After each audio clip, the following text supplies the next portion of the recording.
Hello, everybody. How are you all doing? Anything of new? Anything of old?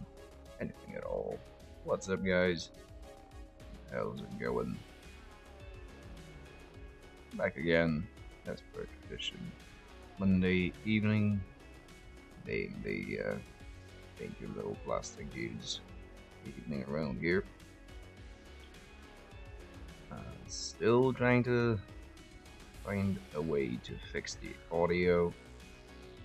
If something is particularly abrasive, do let me know. Music being too loud, music being too low, my voice falling apart. Because it seems to be cutting in the weirdest ways. I'm playing with the filters, but so far to no avail. Anyway, just you let me know how I can make this a more enjoyable experience for y'all. Meanwhile, this is pretty much what we're dealing with or continuing to deal with. These are the Grebo Bretonians slash Imperial Nobility, as they are the closest approximation to that team in Season 2 of Blood Bowl, so known as Blood Bowl 2020. So, all I ended up doing over the weekend, well, off stream that is, I just picked up the leather bits on this dude, so I think we're gonna go on with the other guys. Hello, Hubert. Yeah, lately I've been able to crunch my free stream stuff, and so get a earlier start and paint for a little while longer. I haven't changed the start date, the start hour in the stream schedule because it's probably not gonna be consistent when I am recalled back to the office. And also, like, whatever, it's that important anyway. I am still there where the system tells me. so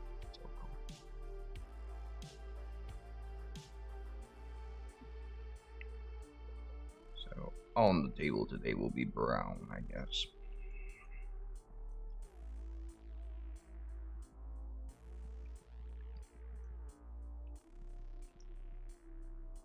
How are you doing? How was your Monday? Start of the week.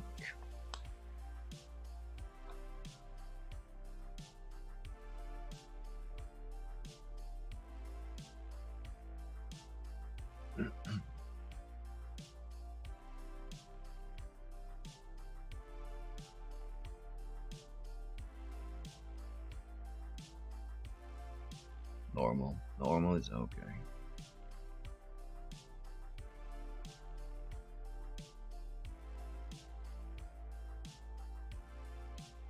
Ah, sweet.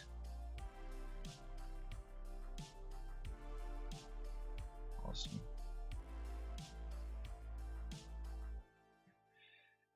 Okay, let's take a hit and get on with it.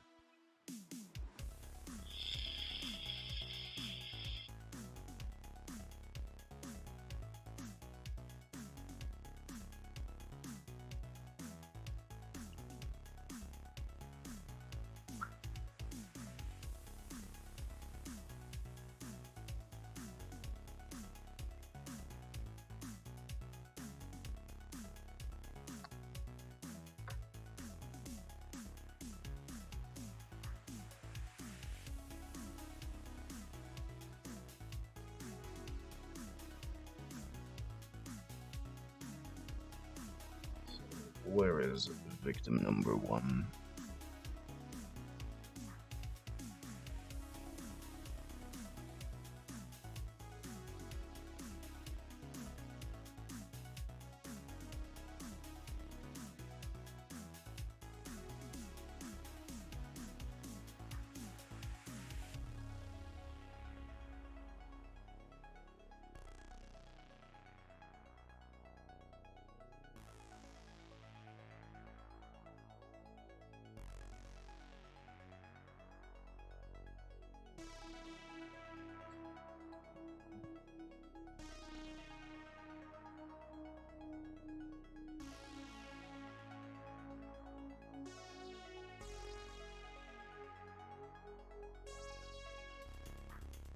Interestingly enough, the leather has turned from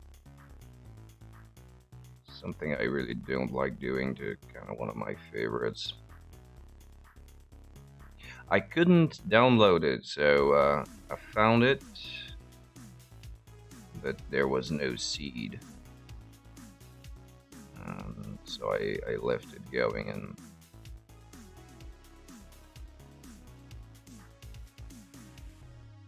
I'll watch it when it finally has someone to provide the content. And I naturally couldn't find it over the more common places for whatever reason, but didn't have it on Netflix. It's a bit annoying.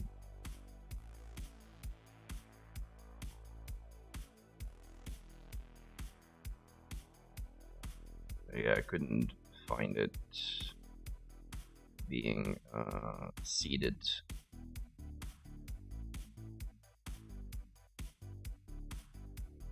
Over the regular torrent sites. Couldn't find it in a decent quality anywhere anyway. I never checked YouTube.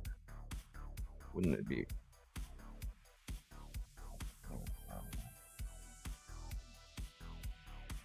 Do they have it there?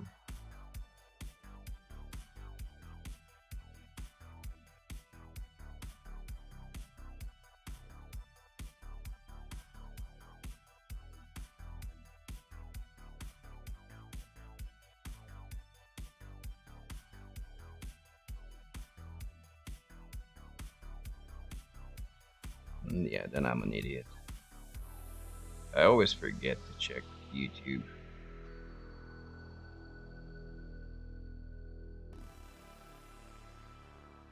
Yeah, okay. Well, we'll give it a shot both ways. See how it works.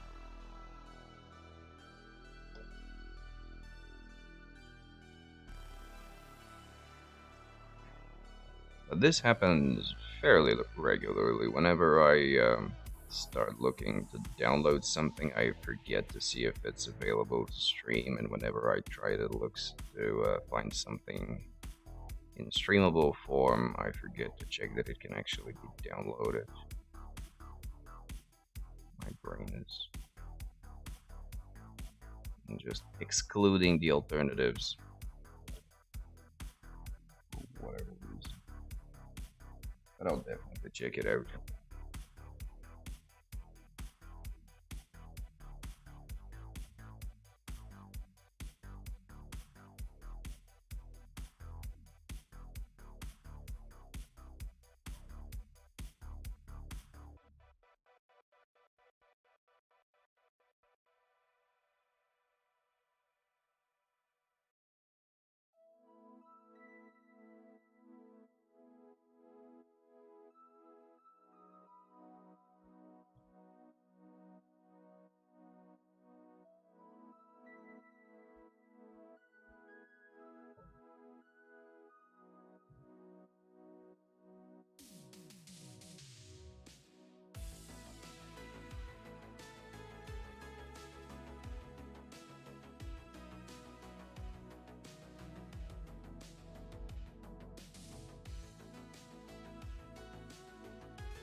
Forget to ask or who the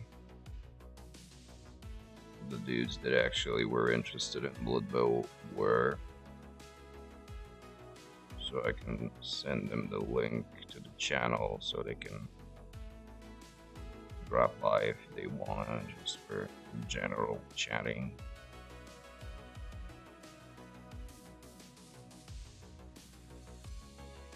So I'll take a look at that after the stream.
found a few interesting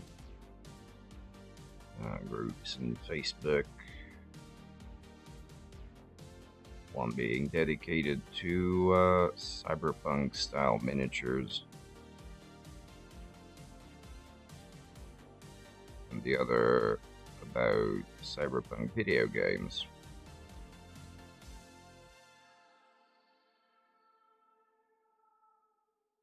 Nothing groundbreaking, but I noticed that my feed was mostly consisting of Space Marines, busts, and the occasional Blood Bowl team. I kind of want to have a little bit more variety in what I see as I'm just scrolling through when I have nothing to do or just in the meantime. So that kind of blended in nicely, enriched the content, so to speak. Oh yeah, also the Necromunda ones, but you know, there really isn't that much of a model variety for Necromunda, so you get real tired of seeing the same models over and over again, regardless of some of the stunning paint jobs that are there.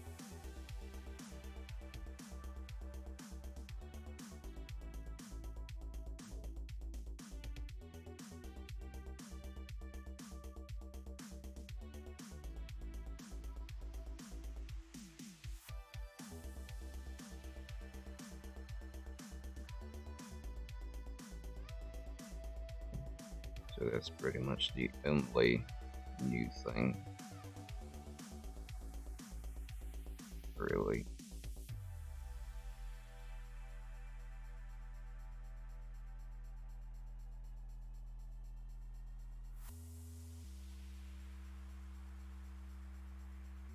Which isn't much, but I'm kind of glad I found him.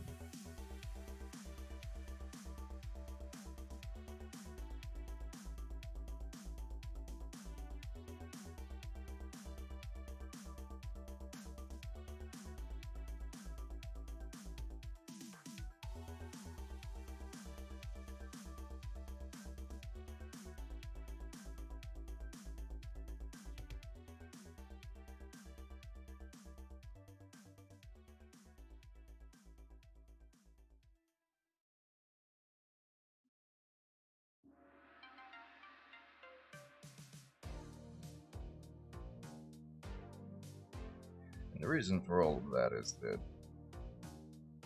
for whatever reason, that is the actual source of, I don't know, maintaining some extra layer of interest. Like just feeling a little bit more engaged. Touched on this before, but it was a while ago. About keeping up motivation, about painting, and even more than that, how to start painting again after a long-ish break. And I find that there is a very specific and very recognizable feeling. Like it's almost a physical itch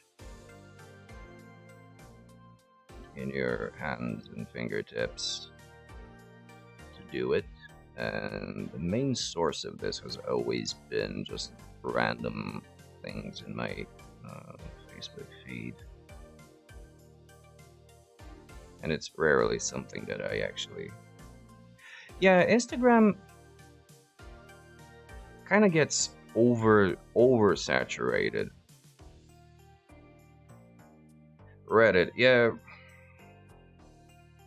Again, when we're talking the benefit that Facebook, for me at least, that Facebook has over Instagram is that I have personalized things that feed into different interests of mine, whereas Instagram is almost exclusively miniatures based. And that's my problem, of course. It's just the dumb way that I've set up my Insta.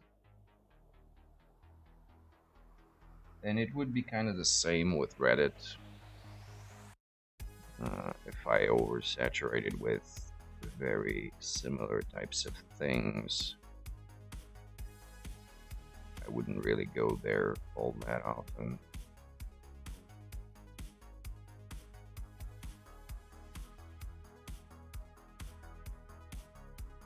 And going through multiple social media just really isn't my thing.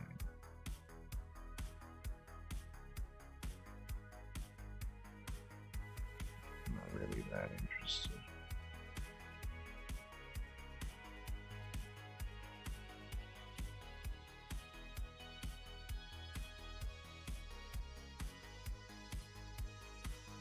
Yeah, I should take a look at Instagram. I haven't kept up with things for a while.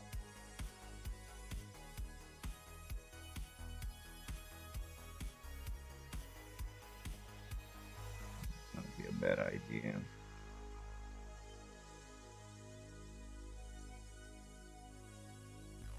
We'll see. Anyway, the point I was trying to make is that random pictures of painted miniatures in between the rest of the other posts is what usually gets me going. After I've spent a while not painting, looking looking for that little drive, little push, get back into it.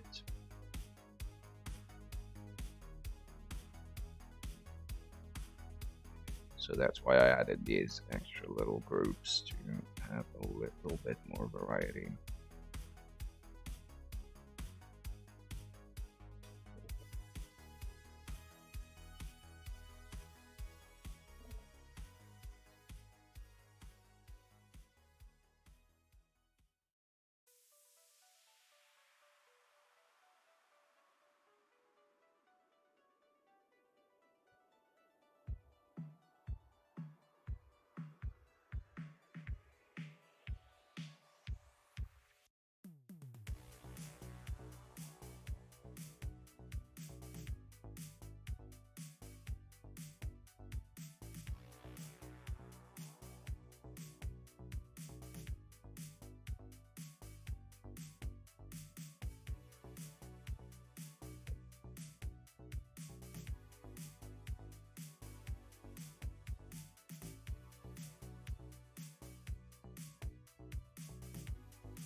I think that for the yellow and the green, I can afford to skip one of the stages. Just because the texturing with Screaming Skull is such a strong highlight that it works in the same way as a strong wash, just in the other direction. So any actual buildup of color that's more delicate, or less visible is going to get obscured. So basically, there's no point in going through the motions on that. So I'll skip the intermediate steps and just jump a little bit brighter, or maybe skip the penultimate step. Should give me a little bit of speed, save me a little bit of time, and the results will be basically the same for the scale.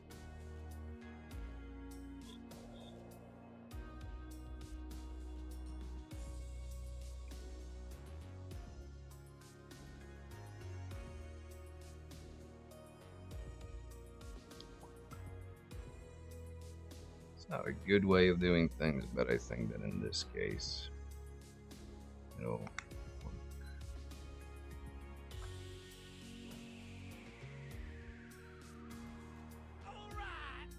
Who that?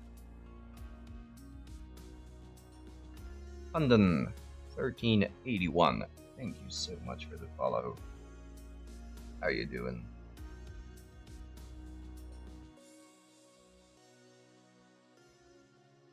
How's it going?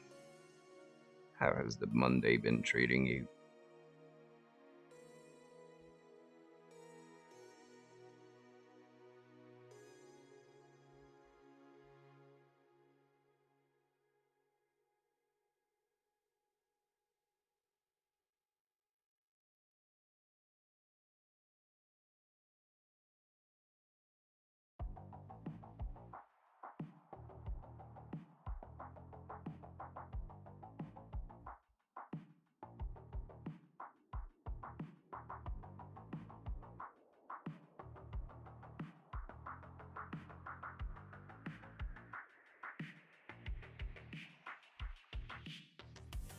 Sorry if I'm being quiet, I just focusing on some of the smaller detail arenas here.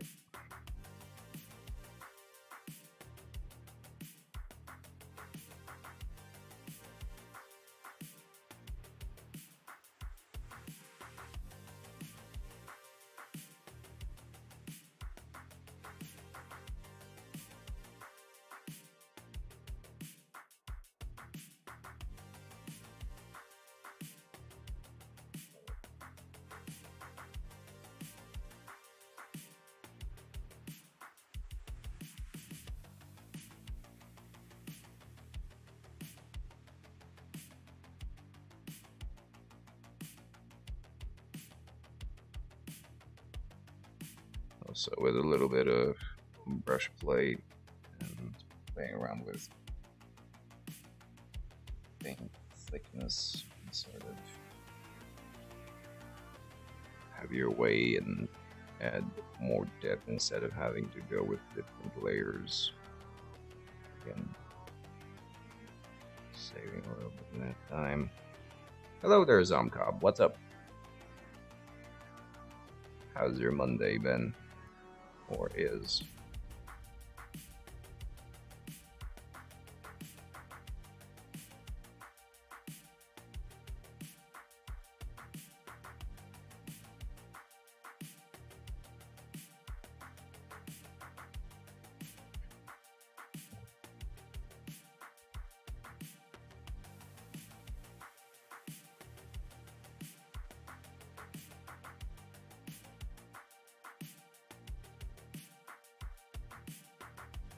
Nice. Sounds a bit late, but if this is the time you get, and that's the schedule that you follow, it's alright. What will you be painting today? What will you be working on starting something new. Alright, person. Yeah, same here, unfortunately. Because I got a day job, and that doesn't quite tie into the fact that I'm more productive during the evening and even the night. So it's a bit of a constant struggle trying to maintain some sort of adequate sleeping schedule.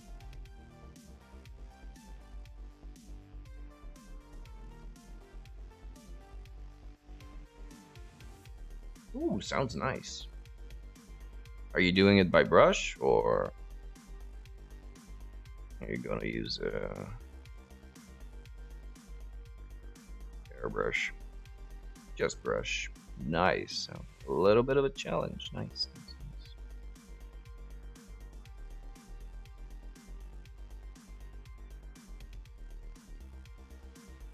As usual, if you get some work in progress pics you'd like to share, always feel free to do so.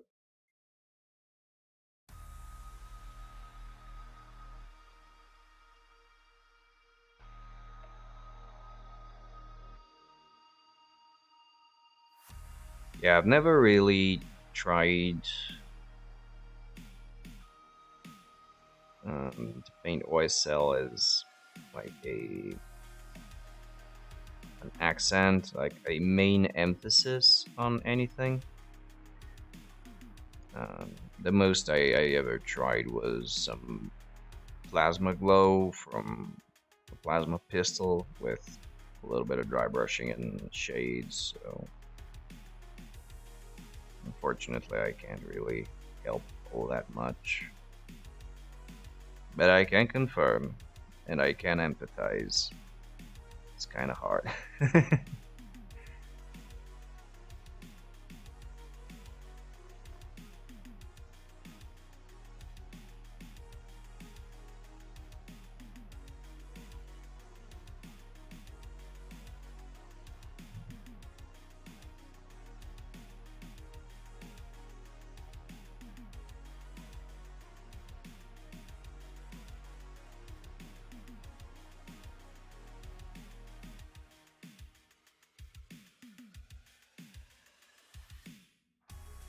Oh wow, that's yeah.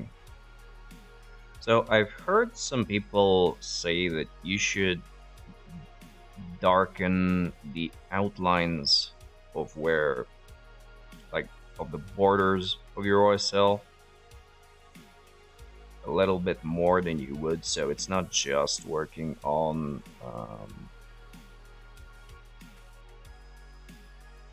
the base of what you've built up. But I'm not really sure. Like, it's just something I heard.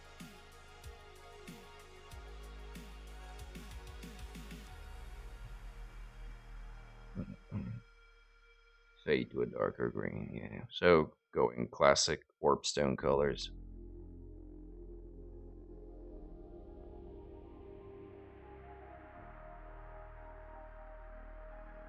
So what I meant is like contouring the edge of where your OSL ends. Um, but again, I've never seen it done. Just heard it over some stream.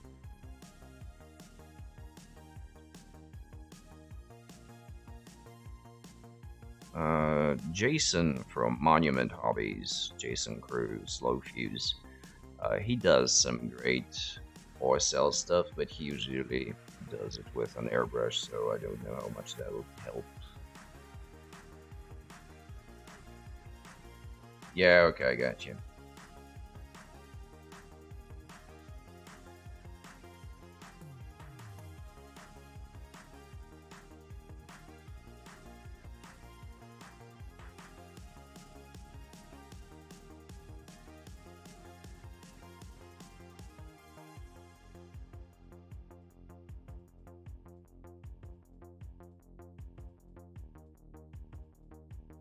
especially if the angle of the warp stone is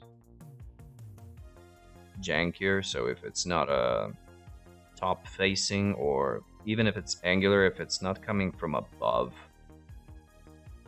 from vertically superior position, it really screws with your senses, and you have to put lights where you should have put where you think you should have put shadows and all that. So it's a fairly advanced stuff, and I really don't feel comfortable enough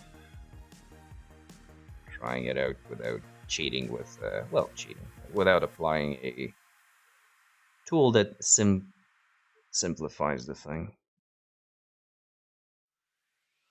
Gotcha. No, it's a great exercise, and it's always good to at least give the crazier things a try, um, so you get at least a basic understanding of where you don't to know what you don't know, get a better grip of where you lack knowledge. Because the skill you can always bang out with just time invested.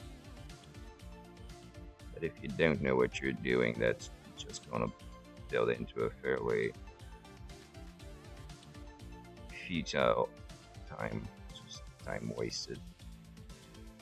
So when you actually give it a try, you'll see where you get stuck, and it'll be easier to find stuff in materials and sources of information that address these exact gaps.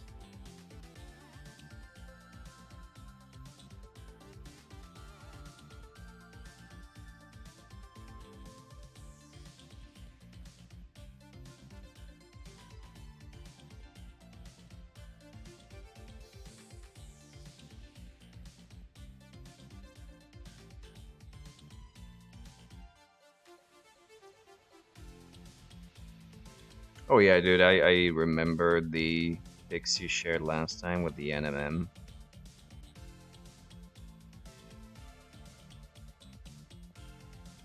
It was fucking awesome.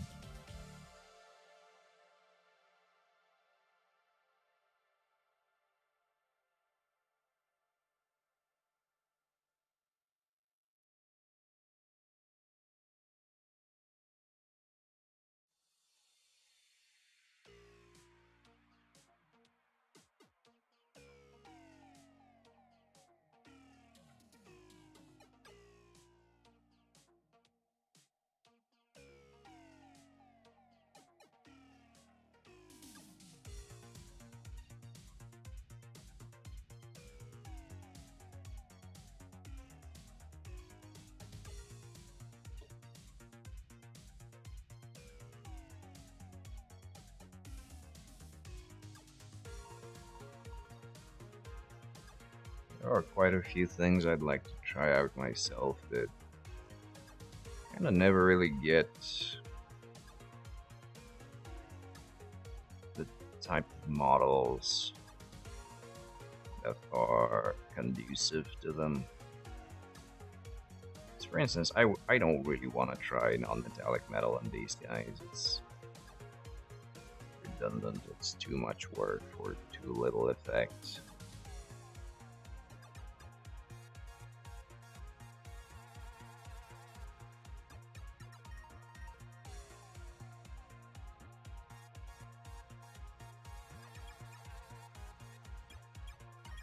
I like to try wet blending, but again, I rarely paint models that are big enough to warrant to have surfaces that would be easy to wet blend on, because since I haven't done it before, I suppose doing it on a larger surface would be a little bit easier.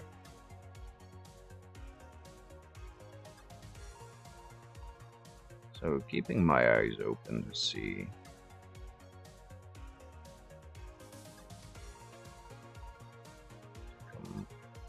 about a model.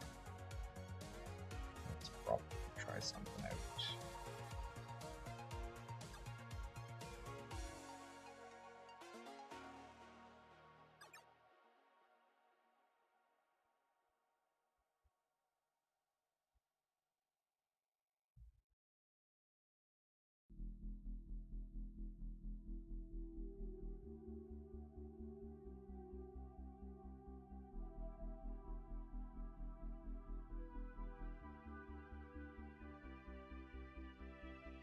So slow dude.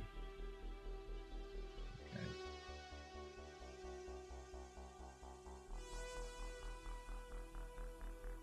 Yeah, yeah.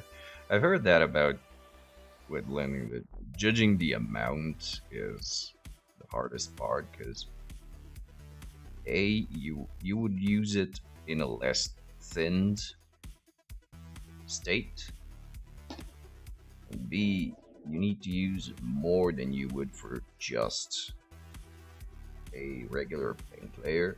At the same time, you need to use less than just glop it on because you'd get all the streaks and not a smooth surface.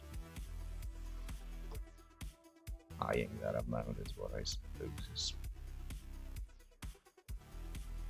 of a challenge.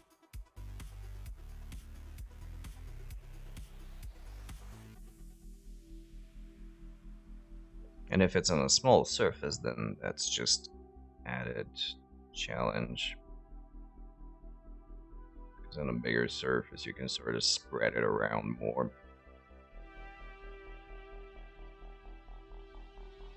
Small surface, you go overboard and pretty much dicked.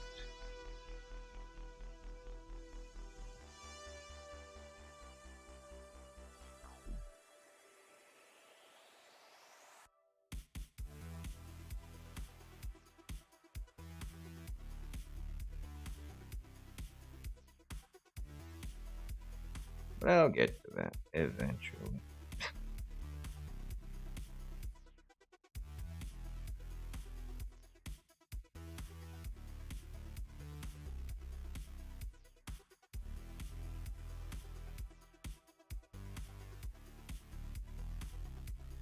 As I mentioned, my next project will probably be the Gears of War miniatures. And that'll be a more tabletop levely kind of deal. So probably won't be there, but it will be an opportunity to try some speed painting techniques that I've never tried before.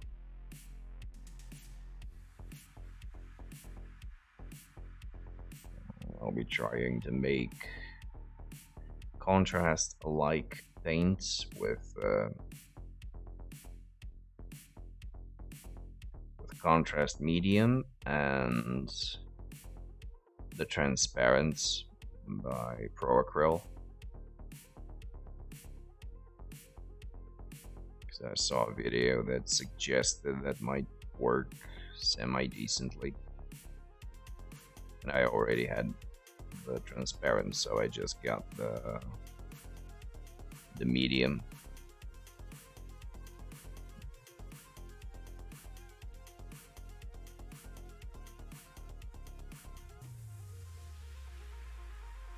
So I'm curious to try that shit out.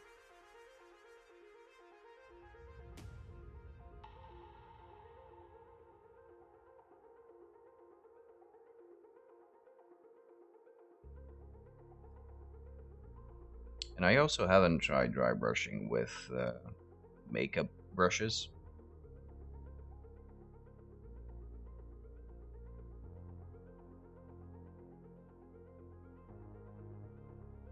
It'll be fun to test that out as well.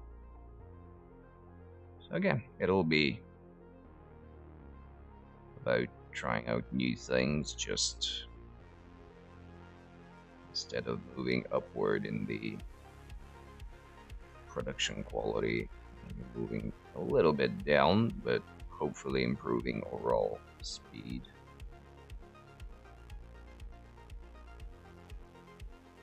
Reducing time spent.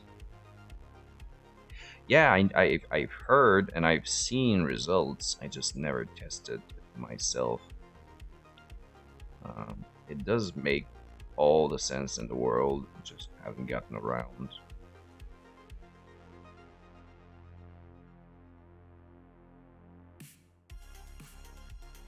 Yeah, good to have a confirmation from another source as well. So thank you.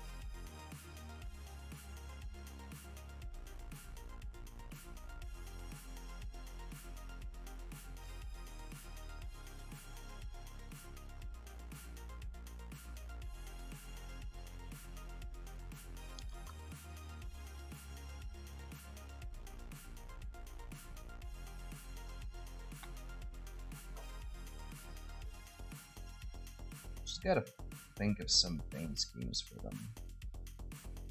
Because I really don't want to go with the video game stuff. Yeah, that's the point. Getting it quick and avoiding the texture buildup that you get from a stiffer bristled brush.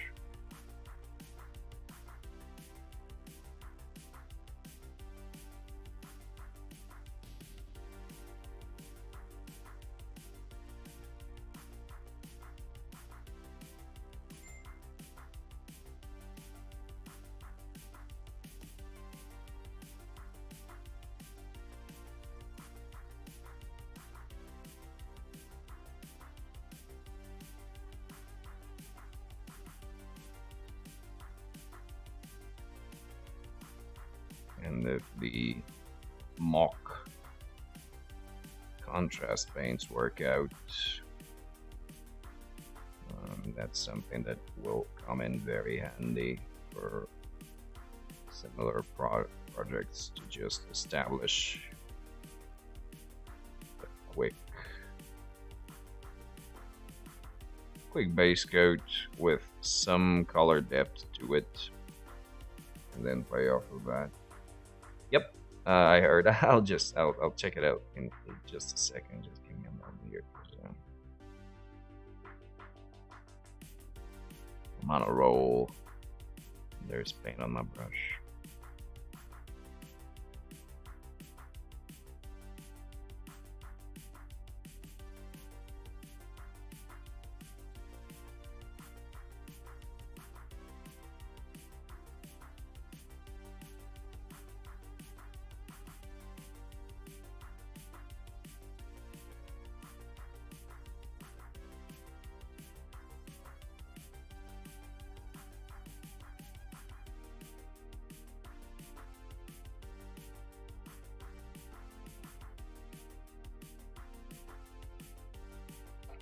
Check this out.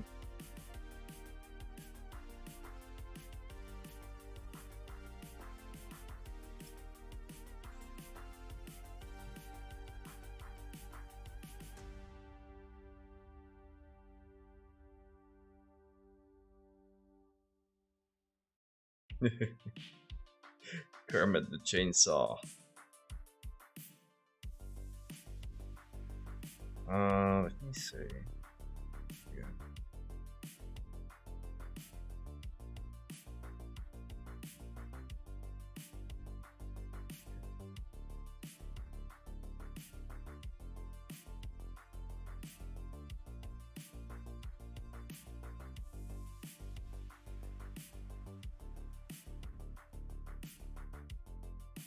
So, is there a metallic? Because on the first picture, on the front row, between the red and the green, there is a grayish thing. Is that a metallic, or is it just gray?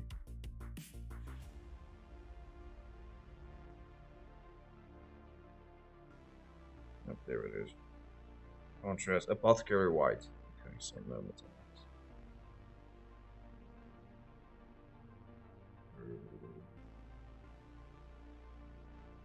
Black. Yeah. Right. So if you want to get a quick metallic-ish look on the chainsaw, you can slightly dilute the black, go over human flesh. What?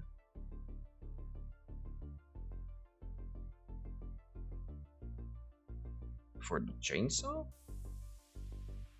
Oh, you're giving me. No, don't worry. I saw them. Saw them well.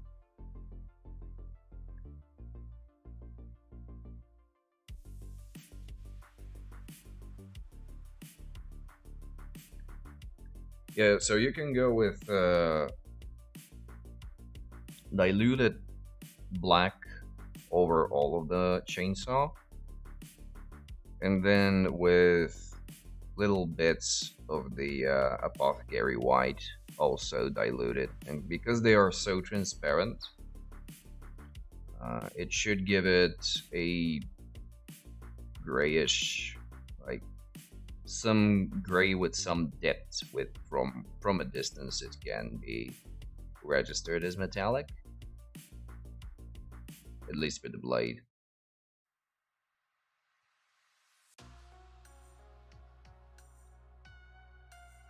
So you can try that.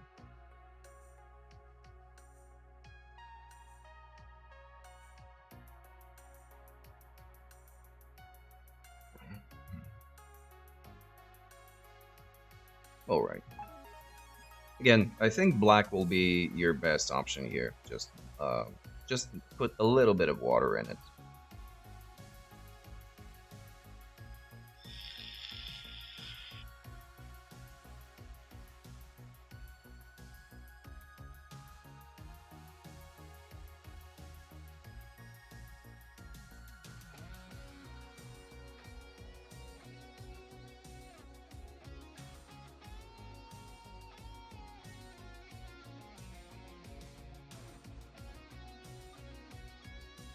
Okay, back to doing the stuff and the things.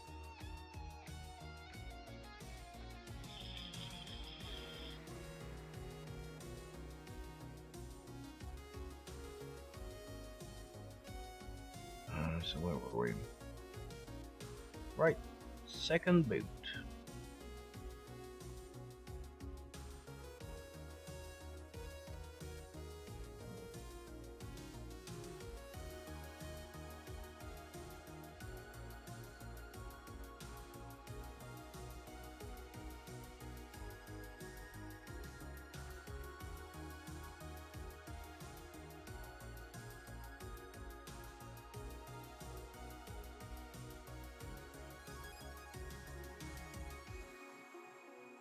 Bluish. Oh, Go over it a few more times. It'll blacken. That's because most black paints have blue in them.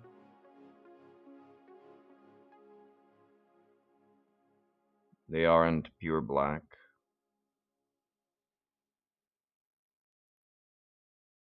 But with a few coats, it should turn blacker.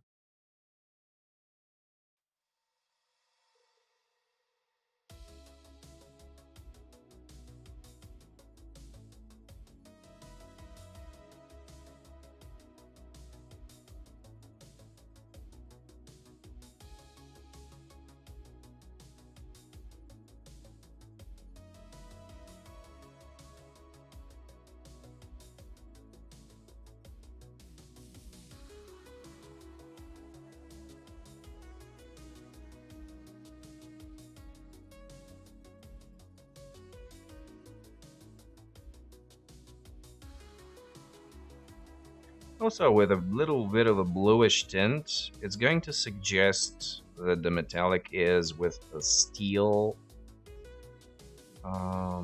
content.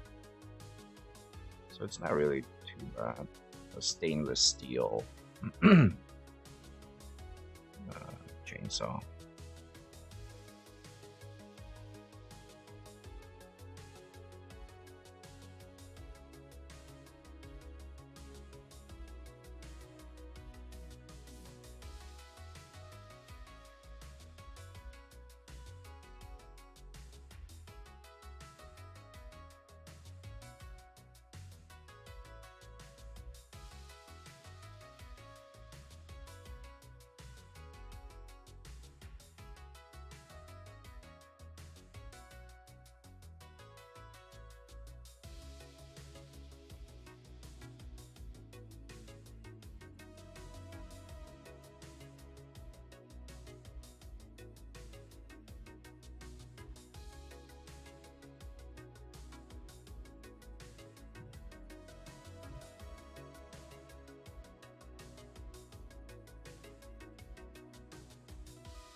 Yeah, interestingly enough, miniature paints, black is made from brown and blue,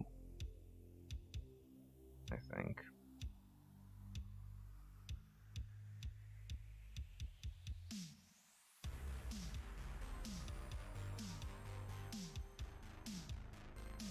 And that's, I think, pretty much all manufacturers use this basic formula.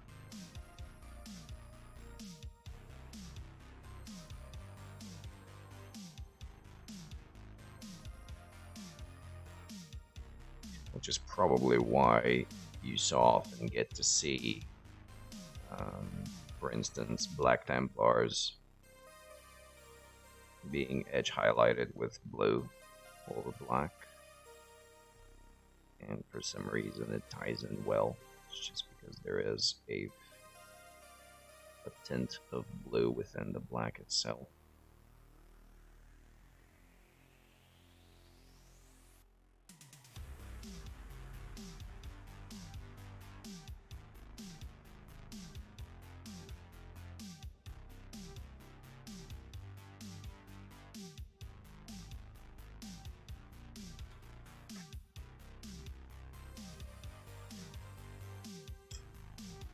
The whip.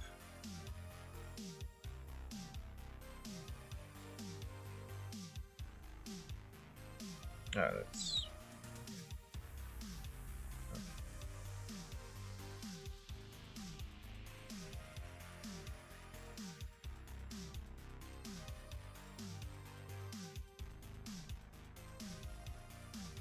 that's alright. Just go over the whole thing once, and then keep painting into the recesses with the same Templar black, and so the deeper parts will progressively turn blacker, and the brighter ones will get a blue to a white that's going to protrude from the gray base coat, the gray primer.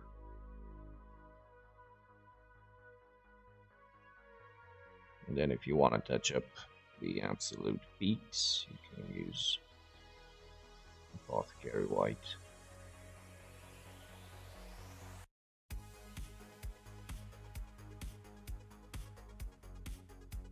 Okay, alright. Well, these would be the steps if you want to play around with it, but apart from that, the zenithal highlight should carry most of the color depth, so as long as it's well diluted, it's gonna work well being contrast paint.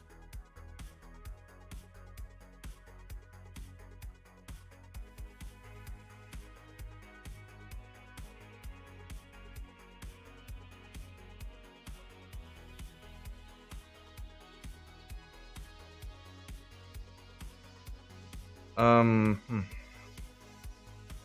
That might work a little different than the black. It's not really gonna be gold. You snake dyed for wooden parts. Yeah. I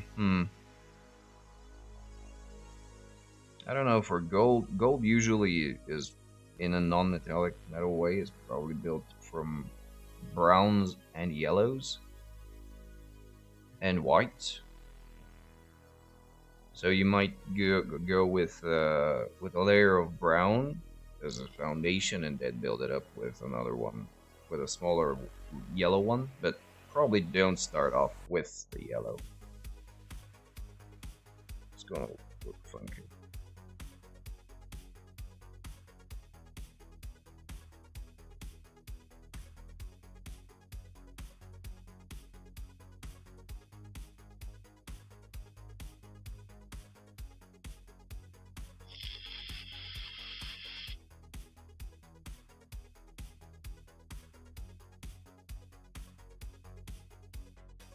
But I think the Zomcop could actually be of better help in this case, because the metallic metal isn't exactly my forte, even in a simple capacity.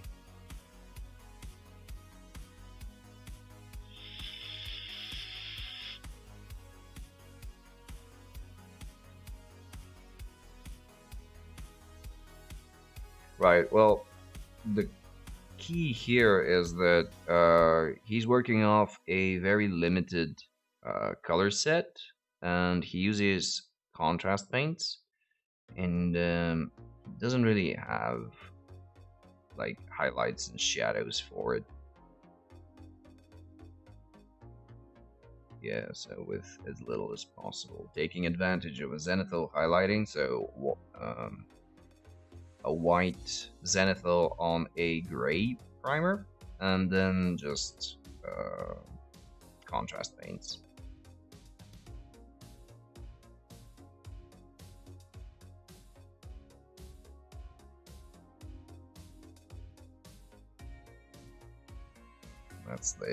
That is where the simplicity actually becomes a little bit of a harder thing.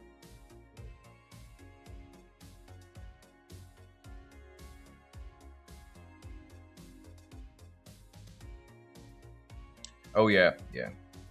Especially if you, well, if you put water in it, it actually should dry a little bit faster because there's less paint, more water, and water evaporates quicker. But you know. Okay, all right.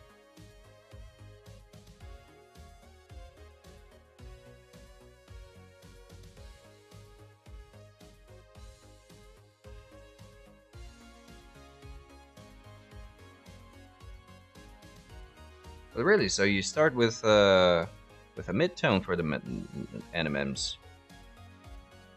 I really haven't. I don't think I've seen that approach. Most of the times I've seen it done on videos. People usually start with the darkest, but I don't know actually. I'm literally just talking out of my ass here. So. Well, not literally, but you get the gist.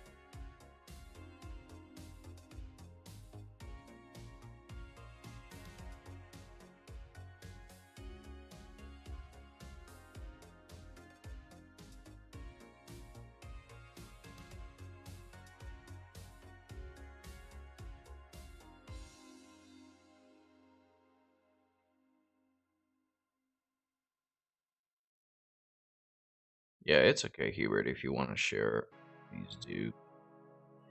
It's kind of the point of the whole chat and Discord and stuff, so if you feel comfortable, no worries.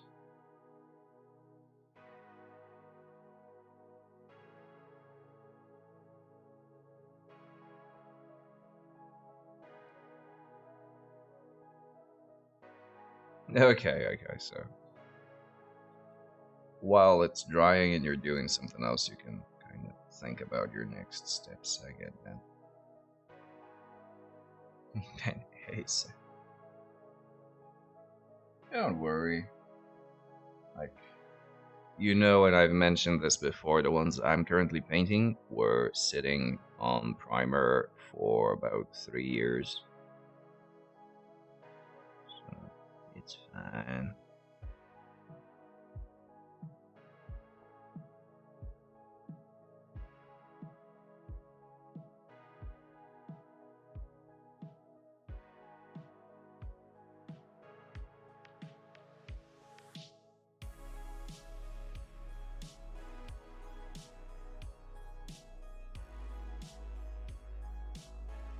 Holy shit. Yeah, see?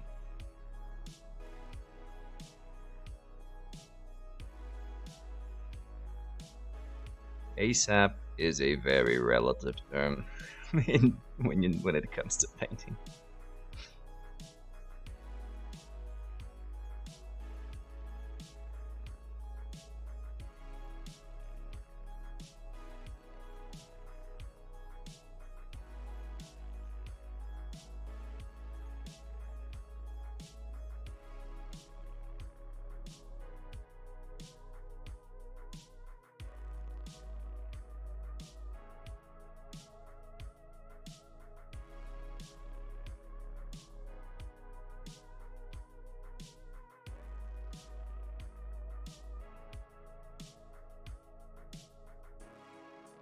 But I have seen some pretty cool things being done with contrast as a base. And I think if this mock variant with the Procro works out, it's gonna be a fairly good tool in the toolbox to have for, especially for larger projects.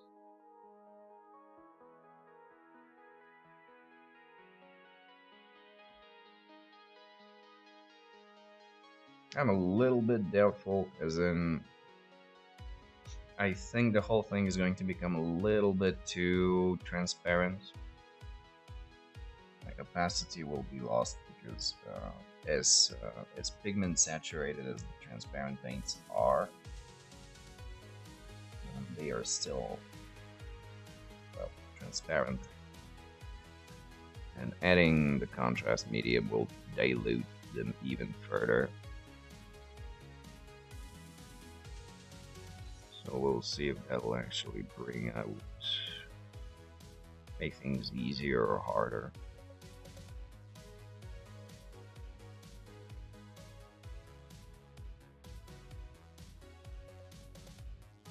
So I saw this on John Inius's YouTube. That's Ninjon, and it did work out kind of good, but I don't know if it's the color choices more than the actual quality of the paints, but we'll see. Absolutely no reason not to try it out. Like I said, I'll have some lower grade models to paint with those, so more along the lines of I want to get them done rather than get them looking extremely to a high level.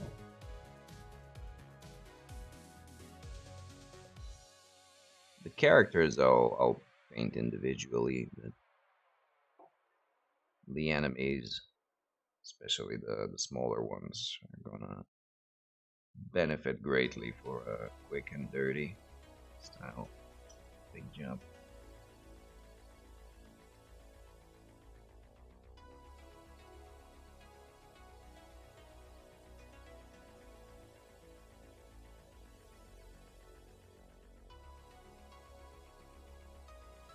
And that's another one down.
Playing around with these um, sort of first levels of highlight a little bit too much, I think. Because this is going to receive the same treatment as the red bits. So a little bit of highlight, then I'll texture it with Screaming Skull, and then wash it with Agrax Earthshade, and most of what I'm doing now will just be obscured by the Agrax. So there's no real point in being too accurate with it.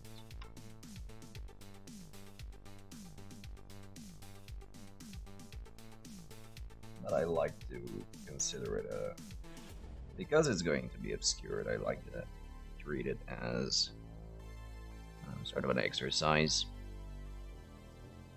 where I can, because if I make a mistake, it's gonna be hidden by the next layers, and if it looks good, then I might just take out the approach that I accidentally used to make it look alright. And I'm not really in a hurry to finish those guys up, even though I intend to use them for the next season of our league. I can see that happening anytime soon, so I'll take as much time as I want.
What's this?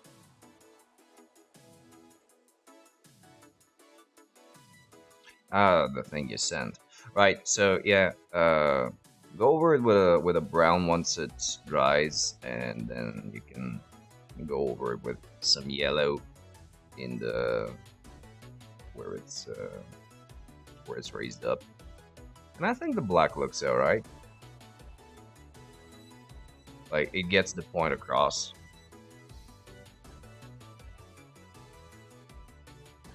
So yeah, it's alright.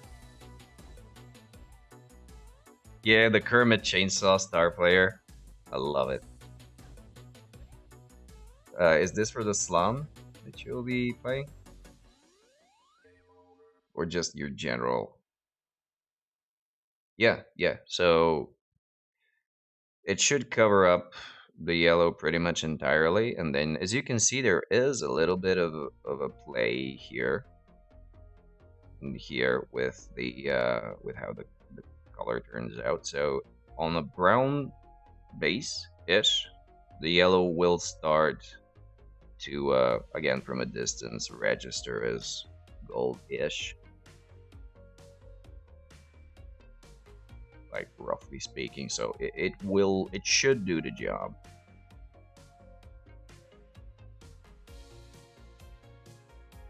But even if you just go with a more straight out of the pot yellow over just the edges. Over just the edges, and where you see the initial yellow, it should also pretty much work.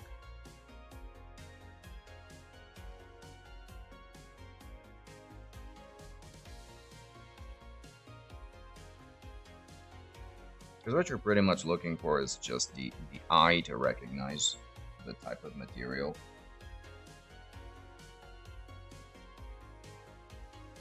So it should be fine.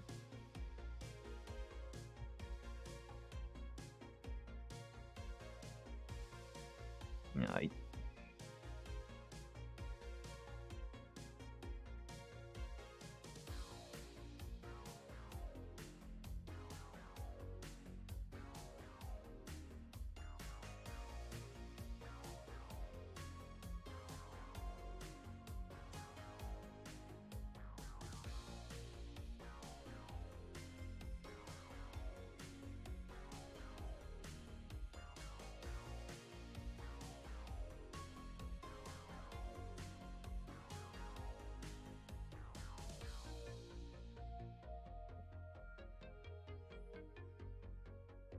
oh yeah, see, that's a good tip.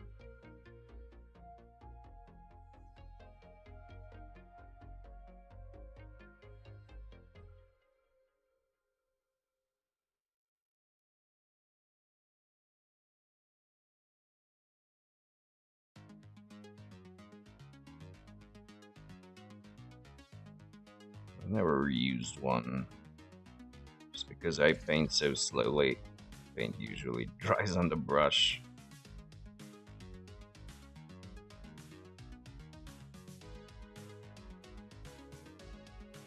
Then again, I've never used. You just dry your models, dude. Like from a decent distance, you just dry your models when they're wet. Oh, wow, okay, yeah.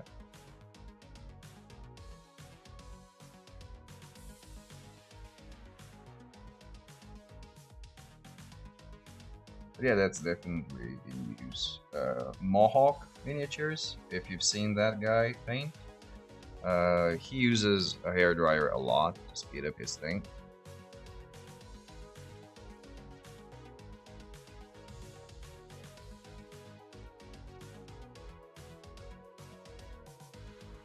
Probably the most intense hairdryer user that I've seen on stream.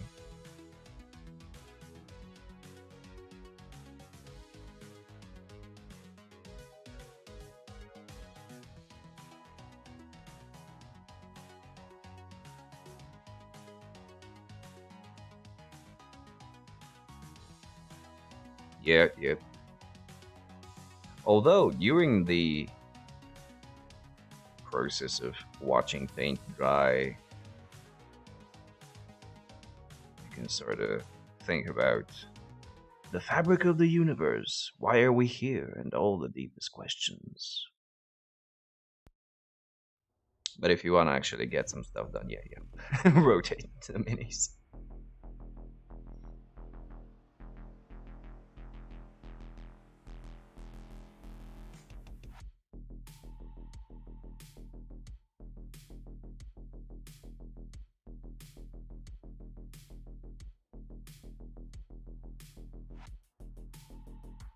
Yeah, yeah, that does happen.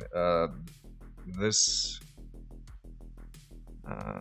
this summer, last summer, kind of worked that way for me.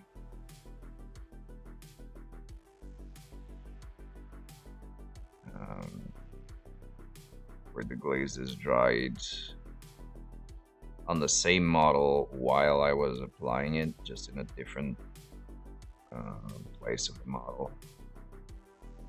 It's kind of cool because glazing is something you do over and over and over again, so getting that little boost in performance speed really helped and kept the momentum going.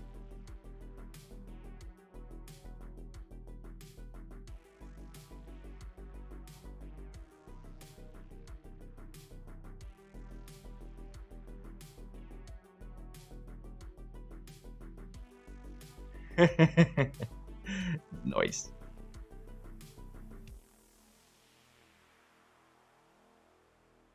Well, see, that's one of these things that you can think about while you're waiting for paint to dry.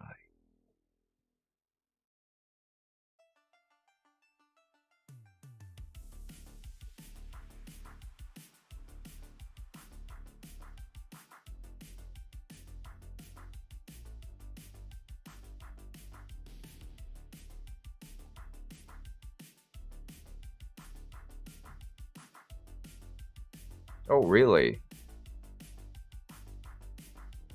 Doesn't it get a little bit too boring after the mid-game portion of it?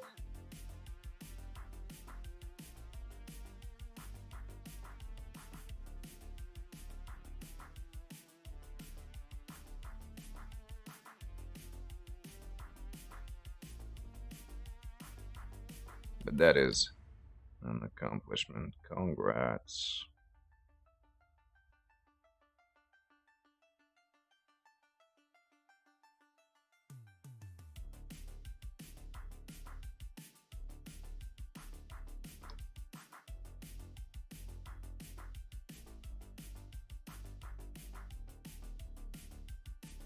So what's next? Icewind Dale 2?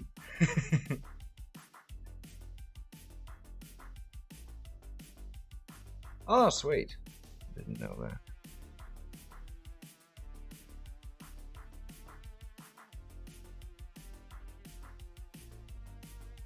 Or maybe Neverwinter Nights.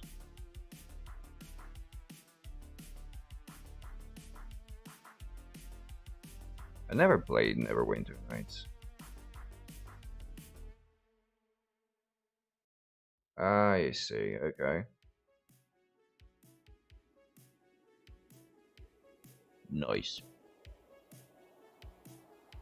I think the second one has a little bit of a faster introductory part.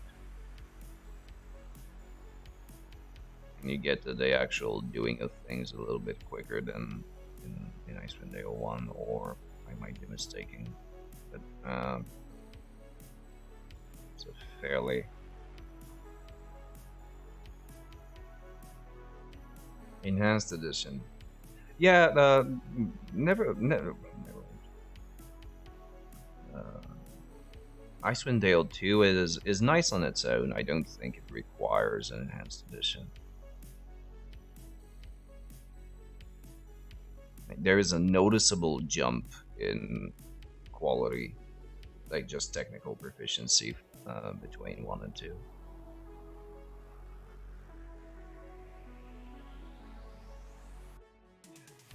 Yeah, I don't know. Like I said, I never got to Neverwinter.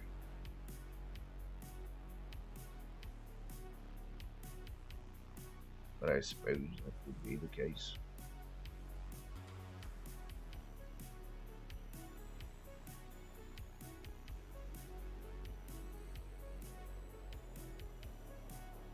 And a better hub, yeah. Yeah, absolutely. It brings in the quality of life improvements that modern games have implemented.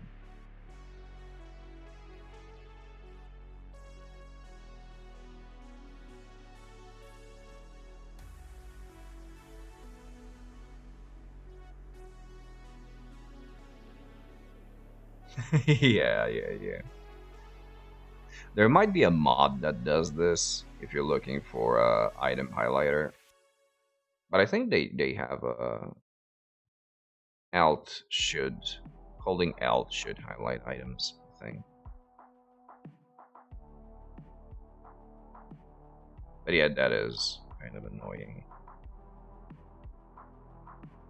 And kind of like in Fallout 1, when you have two enemies that kind of fall on top of each other and you try to loot both of them, it's pretty much impossible unless you pixel hunt some body part of the person below the first one. Whereas in Fallout 2, you can just inside the inventory switch between the looted objects.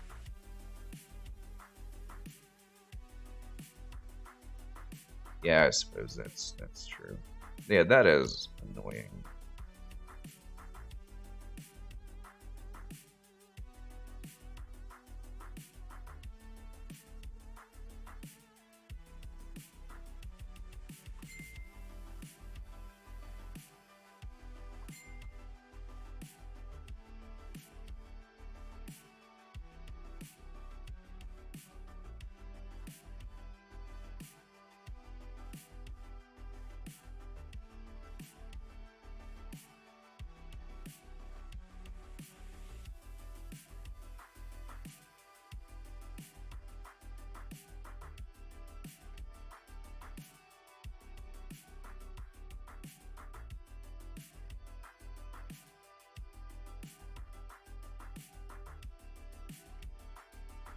You pretty much, and when that is pretty much the main mechanic that you'll be doing for the majority of the game, it probably grows ever so tiresome.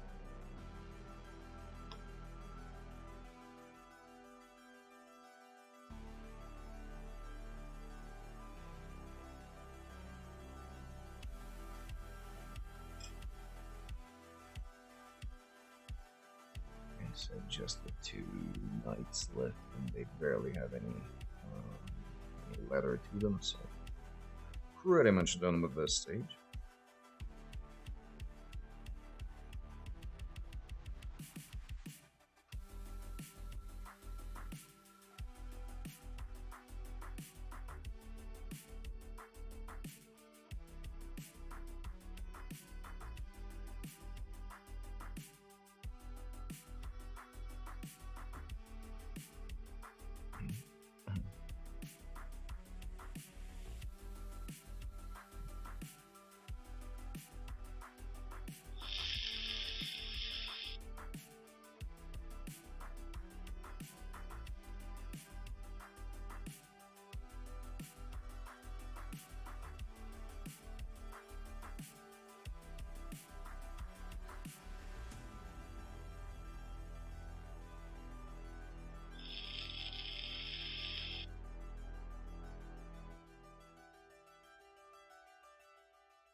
Okay, so what do we got here? We got pretty much nothing. Just the belt and the gloves, really. Oh, and the thing on the head.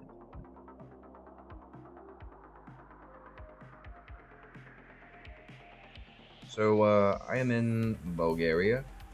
It's a small country to the north of Greece and south of Romania. And Hubert is residing in the same place. We're in the capital.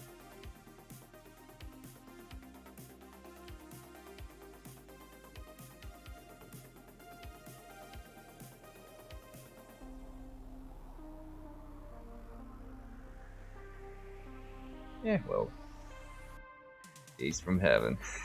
Just about.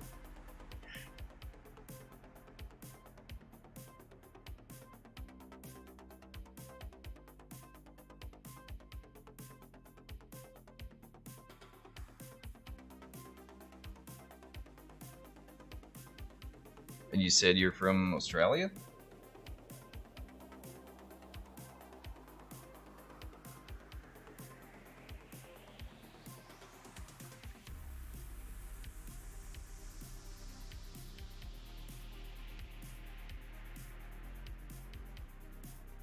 Sweet.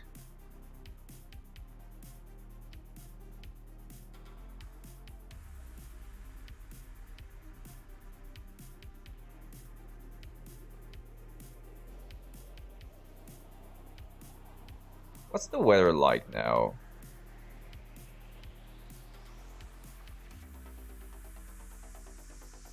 Second most isolated. Oh, wow. Okay.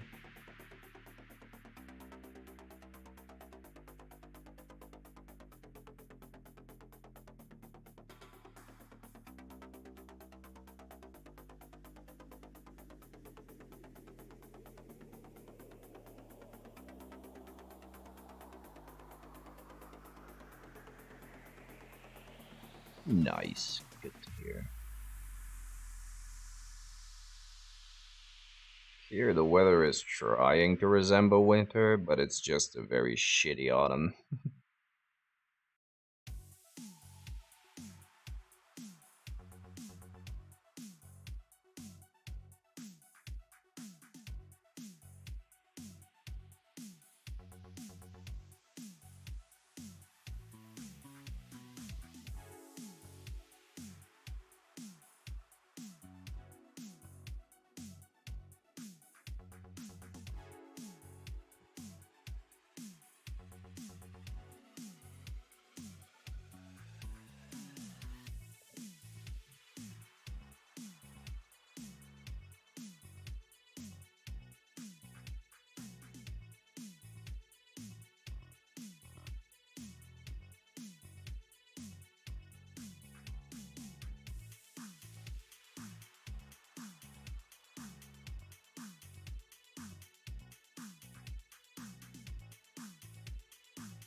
Yikes. Yeah, that's warm. We used to get summers that were close to this temperature, but now it's pretty much middle of the road, especially at late at night. It's pretty constant. Like, seasons have noticeably changed over the course of the last decade here. It's kind of scary.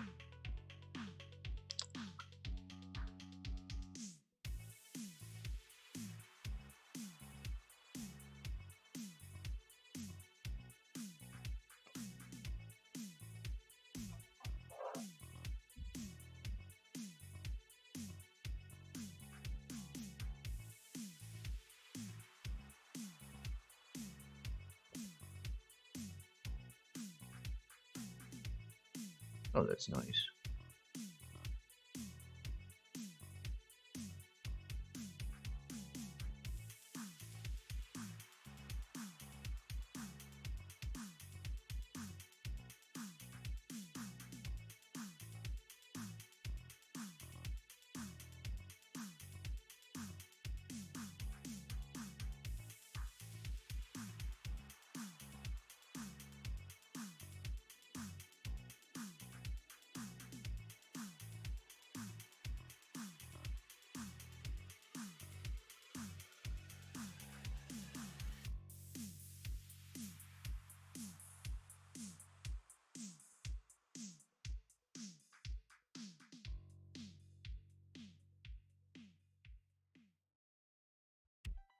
Still, I personally prefer it to be warm as opposed to cold.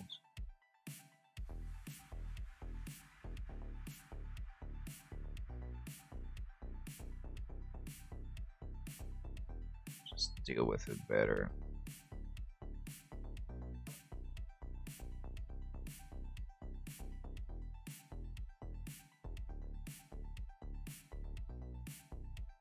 So when you're telling me that it's 30 degrees and over late at night, that pretty much sounds like a party time to me.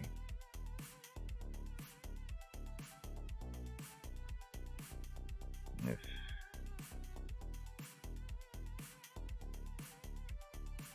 we didn't have the whole COVID situation going, I can assure you that the parks will be booming with sort of improvised parties and that type of weather.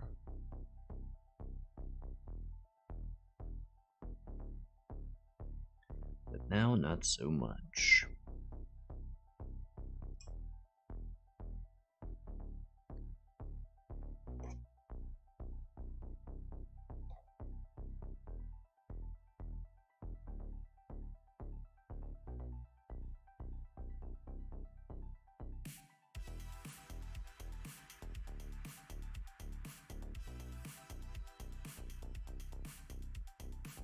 Alright, lost dude.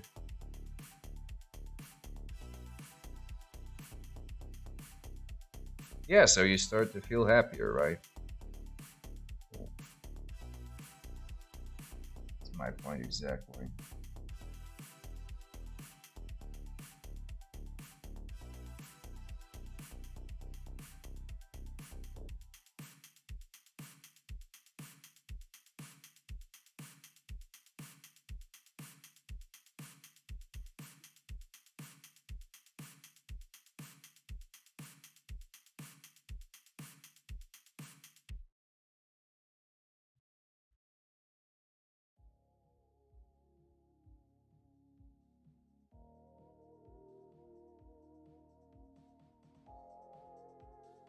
Okay.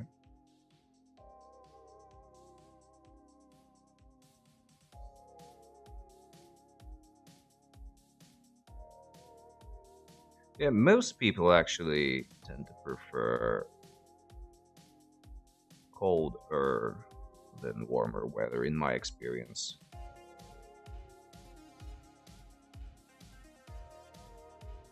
Even faster, yeah. But that's just an added bonus nowadays.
Hey, Naki, what's up? Welcome, welcome. How's it going? Pretty decent. On my side here, can't complain really.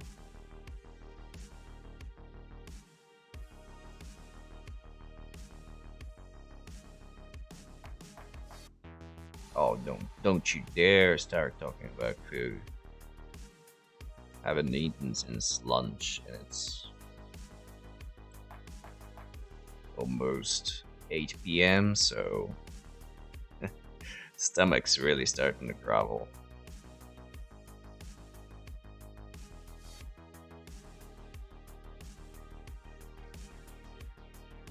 With that being said, sounds pretty good though.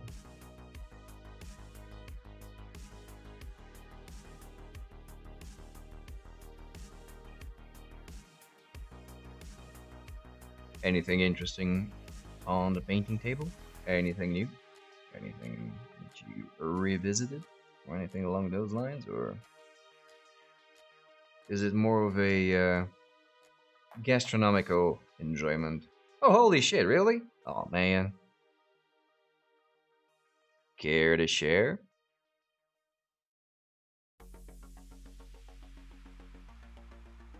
What team are you painting?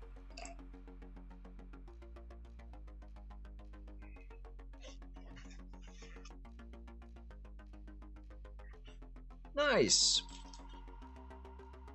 Is it the GW one? Like the official Citadel stuff?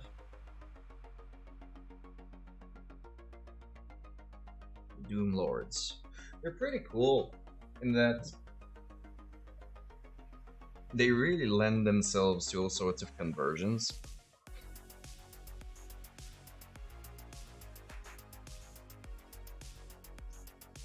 Like just a few head swaps really make a difference, especially um, with the Chaos Knights.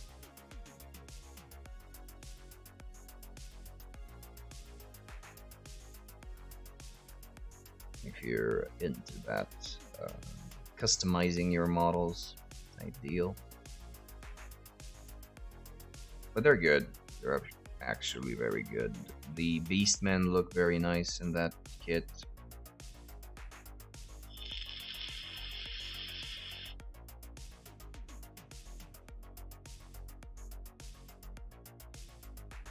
That's sweet. Yeah, it makes sense because if you look at the Blood Bowl 2 video game, the helmets that the Chaos Knights, the Chaos Warriors get are really weird and clunky, and so actually the balls that come in the back really fit. Yeah, yeah, exactly. But it's because they are so plain, like the Warriors. That is, you can easily do a lot if you want just a little bit of conversion to them.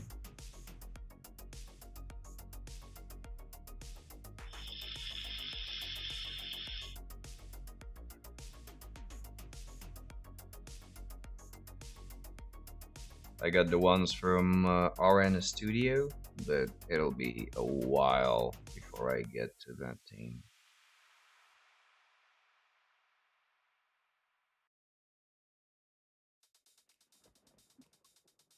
Actually, let me put it up just to show you.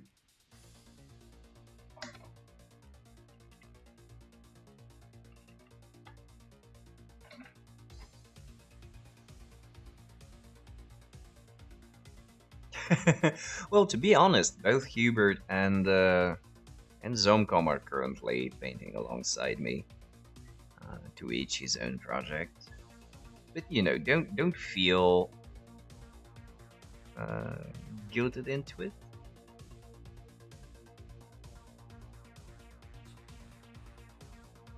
If you feel like it. Wow, RN has definitely pimped out their website. That's nice.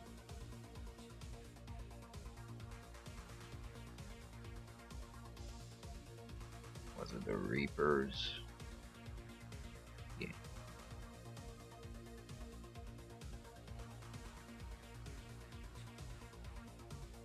Right, so this is the team that I have for Chaos.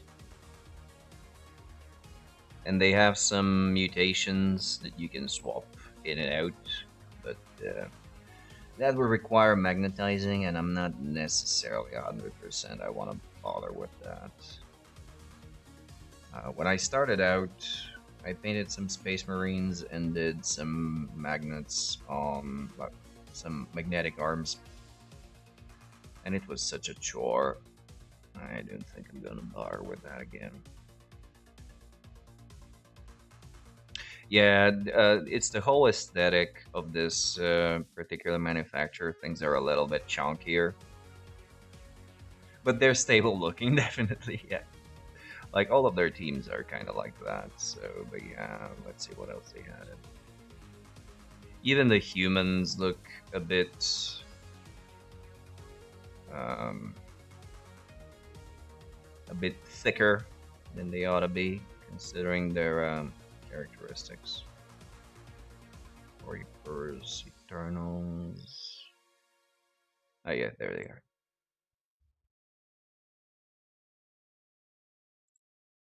Yeah, so these are the humans. You can see they are much closer to, let's say, Bretonians or um, Imperial nobility, and these guys look like straight out Wolf Werners for the Norse. They look nice. Oh, and by the way, so this site has started making STLs for their Blood Bowl teams. I think the humans and maybe the orcs were released as STLs as well just recently. So you can pick up the STL and print out your own team if you feel like it, if you get that particular interest. Where are the orcs? Orcs. Yeah, because their casted minis pricing is a bit on the high side, so this is the orcs they have as well.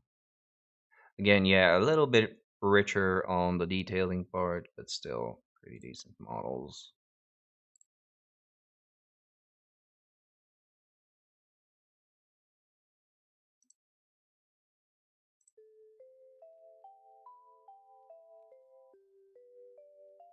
Oh yeah, definitely. And if you're gonna get into Blood Bowl, that is a rabbit hole of its own. Like, because there are many manufacturers that specialize exclusively in fantasy football minis.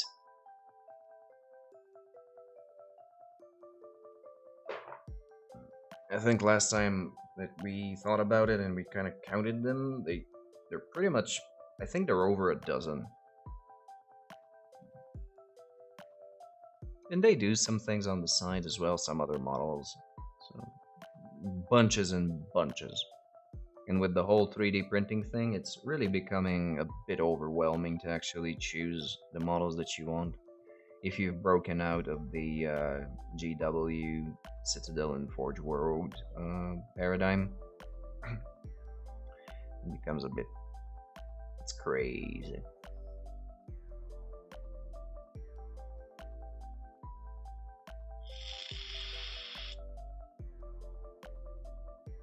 Over 20, yeah, for sure, for sure.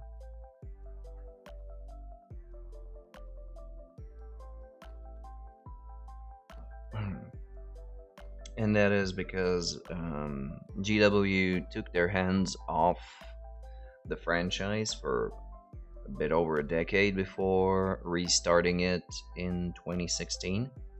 But the community kept active, and that is why you get so many extra manufacturers for fantasy football stuff. Exactly, yeah. Because the games were still being played, tournaments were still being held, like international tournaments were a thing, and still are. Well, technically.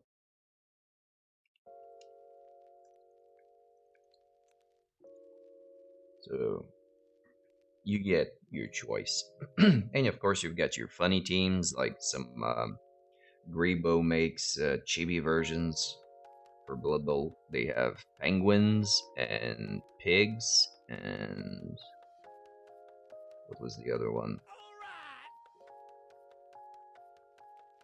Weretag. Hello. Thank you for the follow. How's it going? How's the Monday treating you?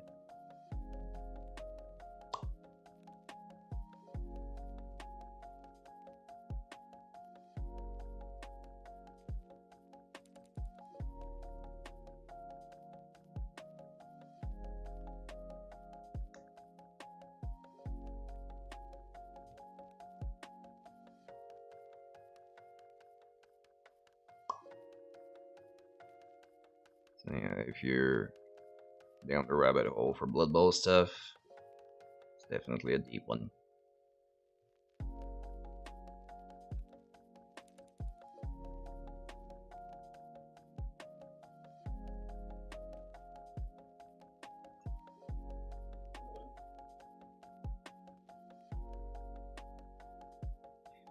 Okay, so let's start with texturing these guys and see how long before I lose my cool. This is a fairly laborious process.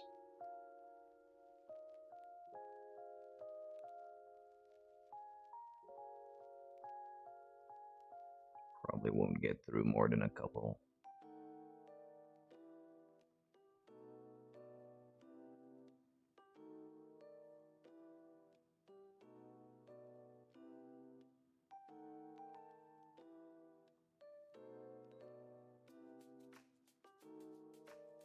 Because it's essentially just tiny little scratches across all the creases and on some of the flat surfaces to emphasize the texture.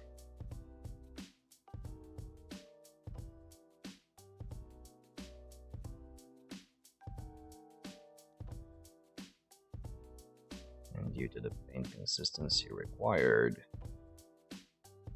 you go back to the palette all the time. That makes things even slower and more annoying. But it's... Gotcha. Good choice.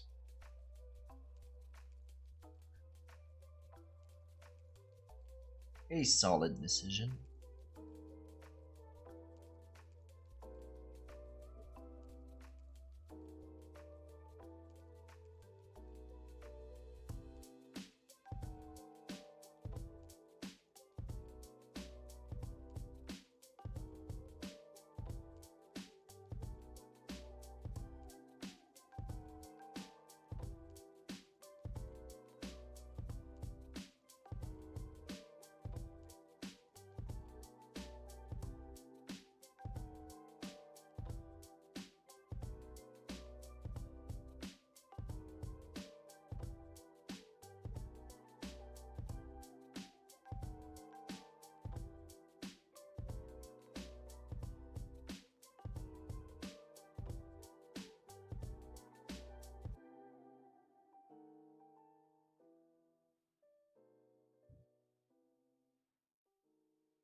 For whatever the reason, the linemen tend to have the most leathery bits on them, so they are the slowest to get through.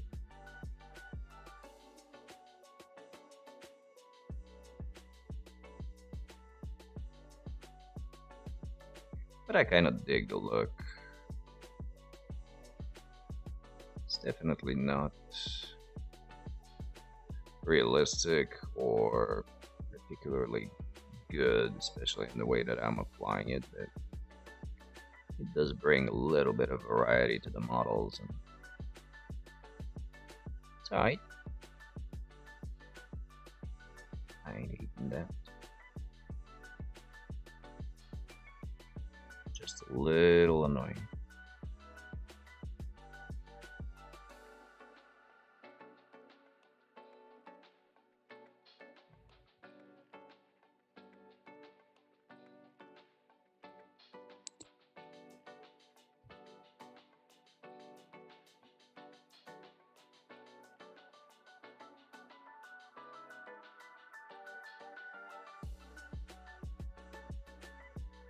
Okay, so I'm actually gonna take a couple minutes off to stretch my legs, and I will be right back. So don't go anywhere.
And back we are.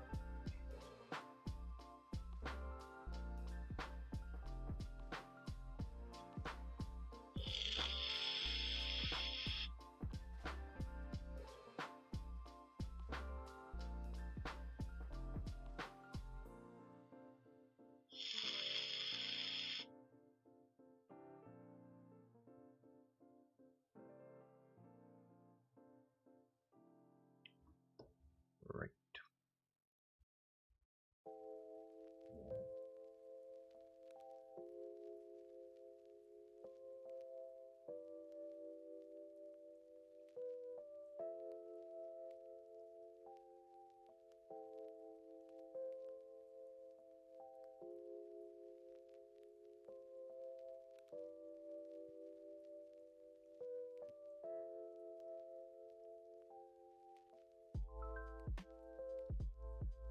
one thing that seems to consistently not improve in my painting is the ability to judge paint consistency.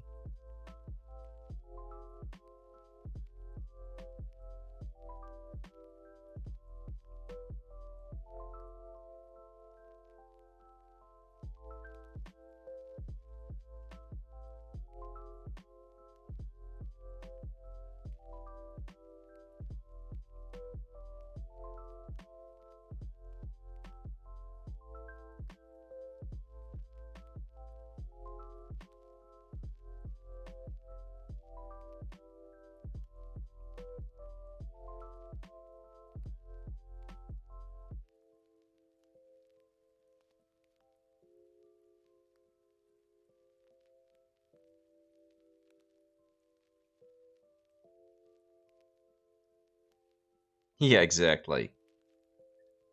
And you get these moments where something just starts to look like you mean to make it look, and then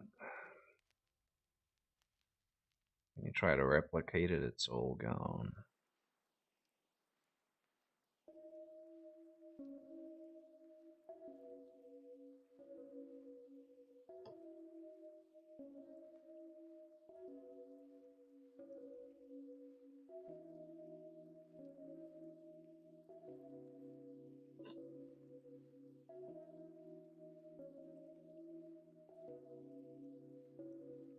Yep.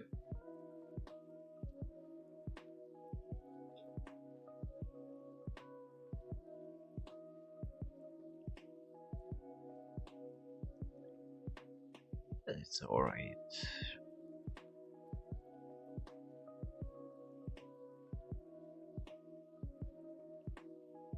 So what I usually do in these cases is I overthin. And when I overthin, that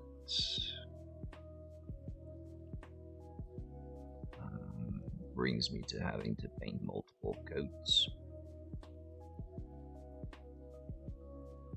And all of that combined decreases efficiency quite significantly.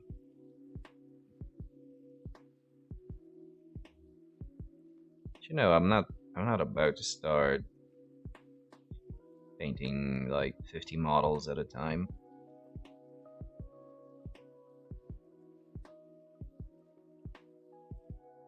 Yeah, I think that actually being too careful about it is what's the problem.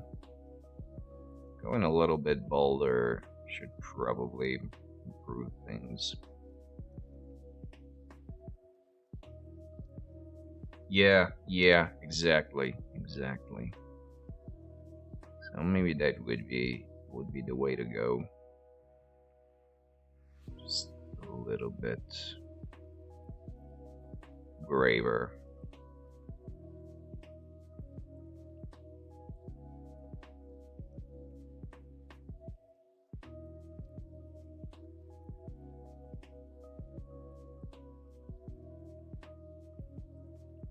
Because I'm still kind of trying to treat painting with paints as sort of crayons. That's really not the way to go.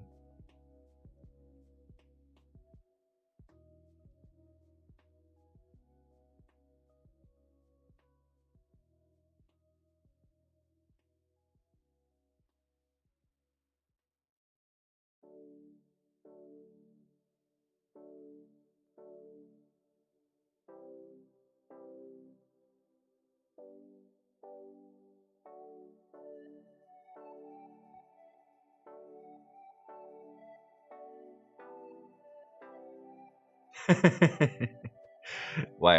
How's it going? Coming out?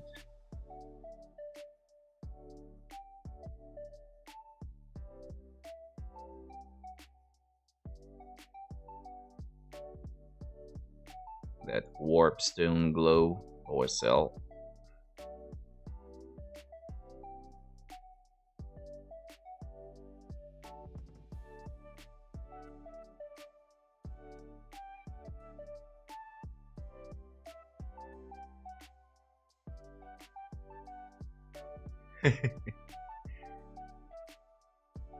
No worries, dude. Trust in yourself and keep putting on that paint.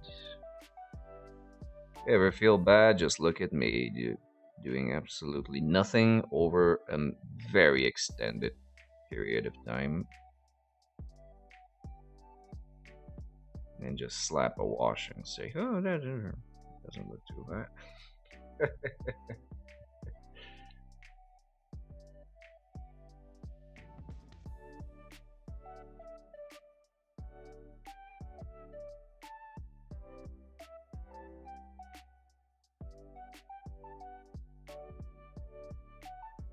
Would love to see a work in progress pic if you ever get the time. Like, it doesn't have to be during stream. You can just dump it in the Discord at any point.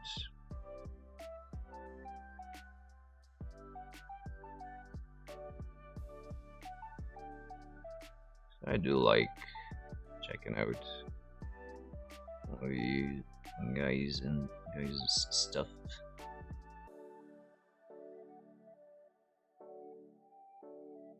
And shamelessly steal ideas.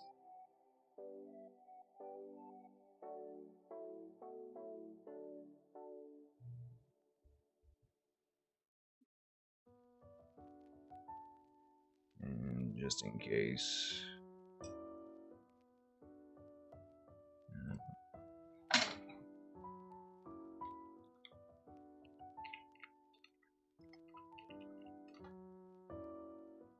That would be the link to the Discord.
Or any links are also fine.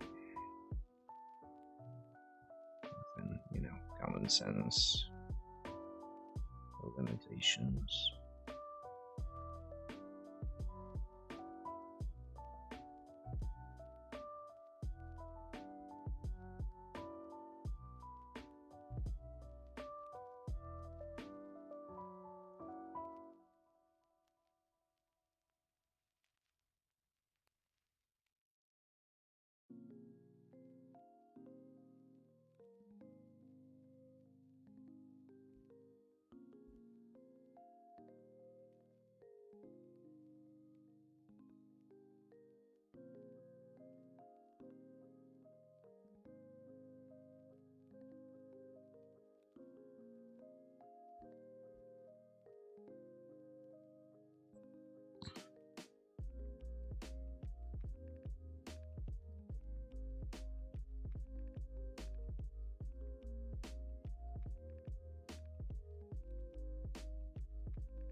Sorry for being so out of focus. Trying to keep an eye out for that, but still.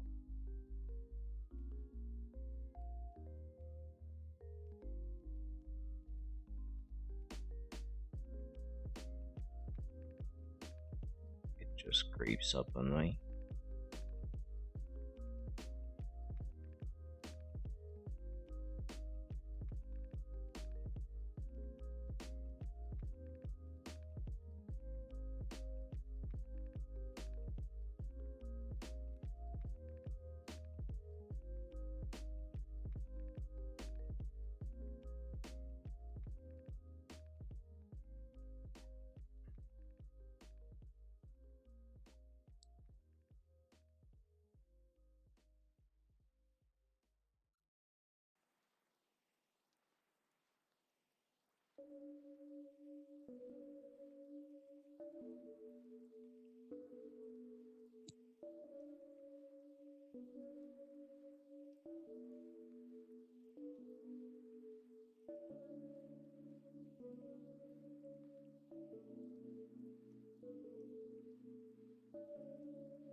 Okay, let's take a look.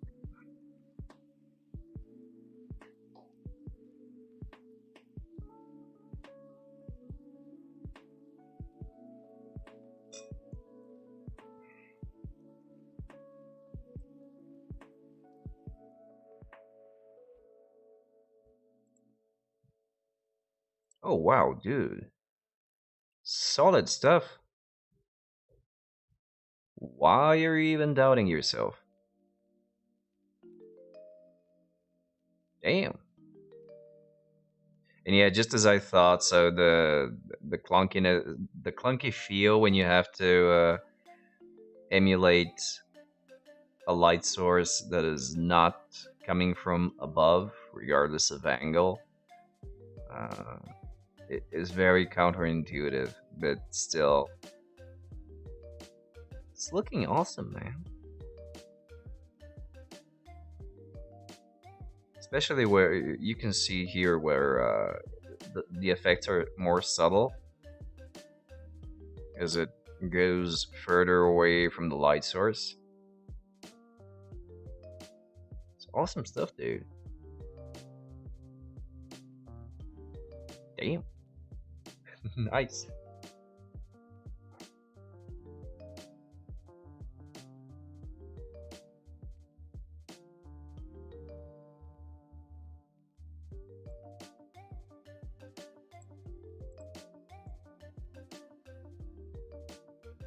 Are you glazing the whole thing, or do you dare to go with more opaque coverage here and there?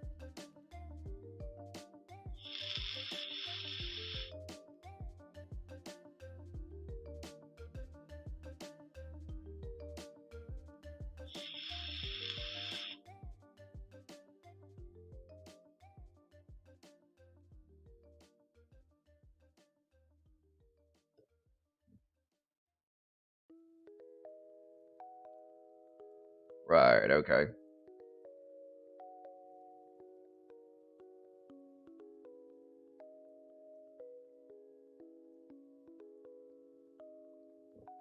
I try that, but I just cannot for the life of me figure out a good consistency of that.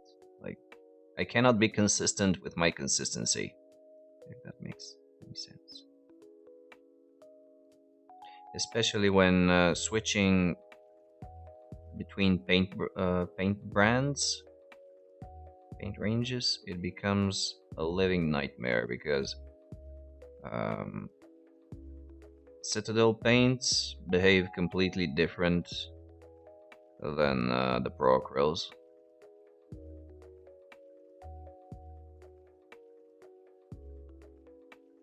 That really adds to the whole confusion.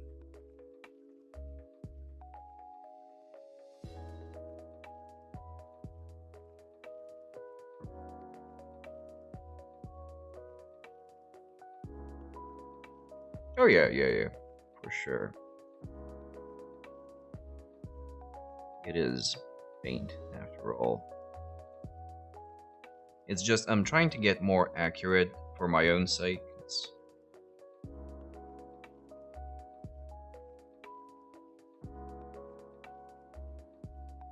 playing. But yeah, you're absolutely right.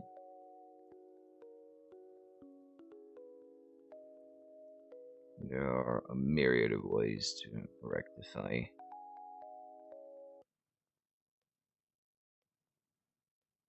any slips and mistakes.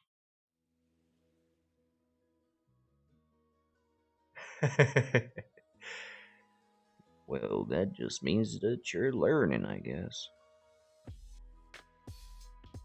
which is a good thing.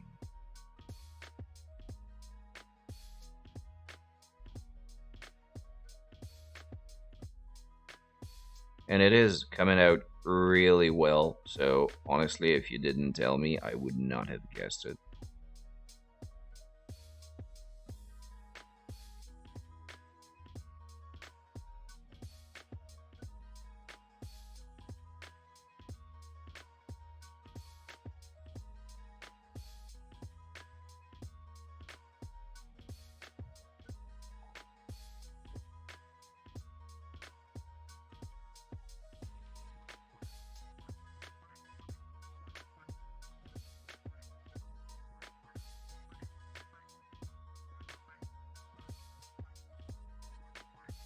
I should get my Twitter account sorted out. For some reason, when I initially set it up, the activation mail didn't come through for whatever reason. Uh, and by the time I received it, the application expired and I couldn't be bothered to try it again.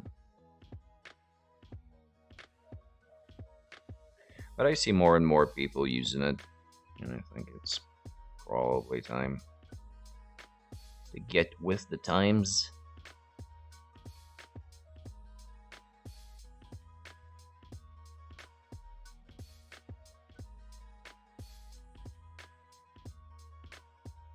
Yeah, it's kind of what I tried to touch upon without having the actual technical understanding of it. Yeah.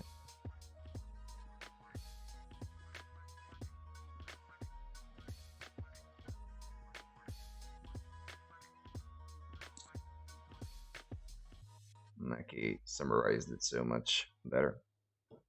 Trump is no longer using, so that's pretty much the best time to get in on that, I guess.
So just a hat left to go.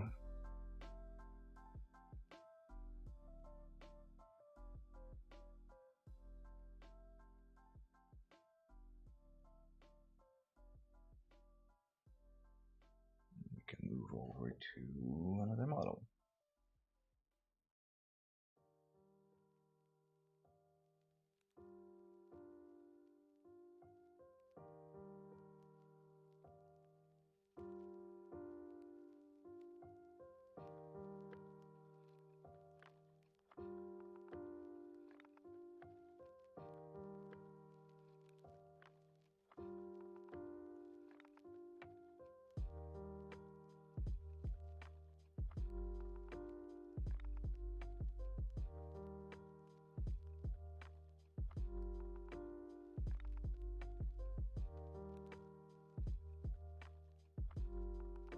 There we go.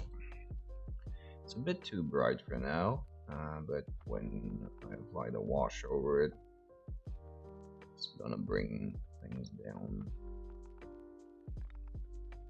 pretty okay. And then as I bring up the yellow and the green, it's gonna nicely stand out as the main identifying colors, as is the concept. So I ought to end up 4-ish.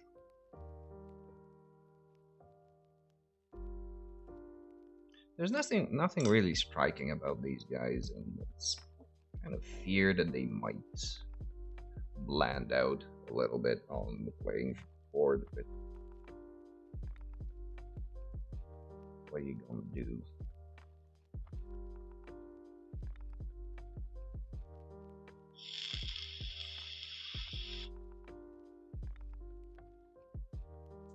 Well, yeah, what do you think I would be using it for?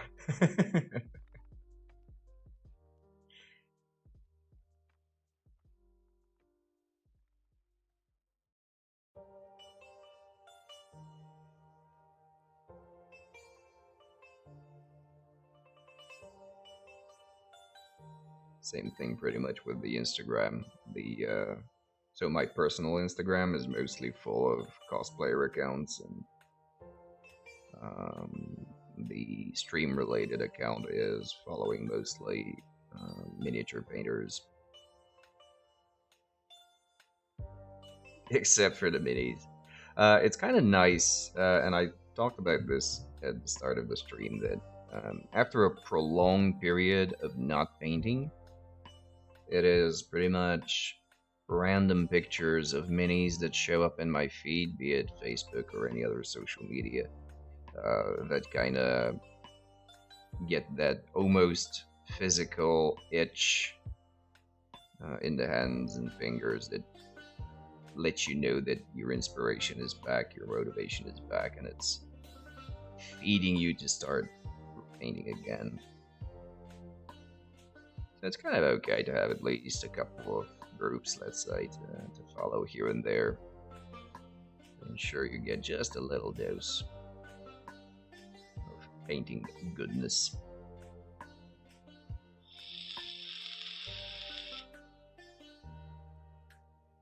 Yeah, absolutely. It does. There is a bit of a oversaturation of model types and overall color schemes that are followed. So I personally try to diversify the groups I'm following. So you got some sci-fi dedicated ones, and fantasy dedicated ones, and particular game dedicated ones, and so on. And it usually does the trick. Oh yeah, they are. They definitely are. Scale modelers, there is some amazing Gunpla stuff going on. I can really recommend the one with the comic style painting group. It gives you a very interesting twist, a fresh new angle, and some approaches to models that you're kind of even tired of seeing over and over again, but just so innovatively approached that it looks nice. and then yeah, and also trains. The people that are into model trains, they create scenery that's just gonna blow your mind. It's film level miniatures, like movie level miniaturization.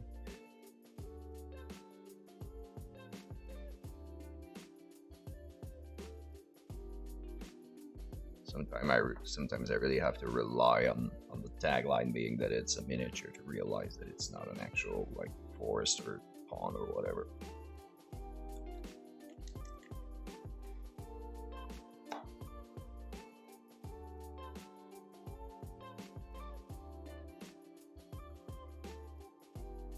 Oh, which reminds me that I'll have to base all of these dudes. Ugh.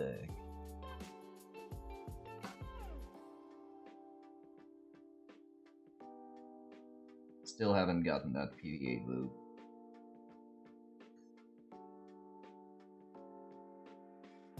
Yeah, exactly.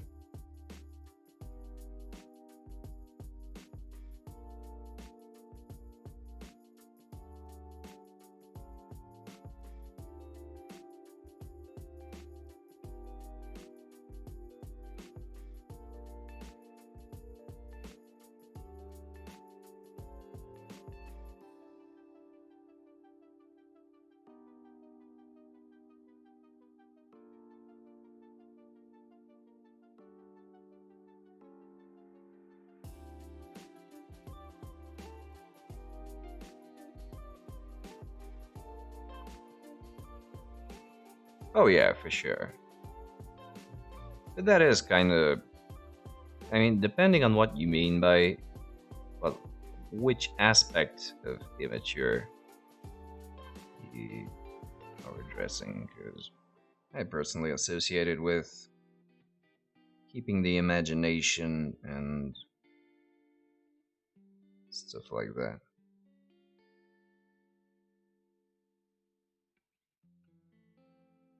Oh yeah, for sure.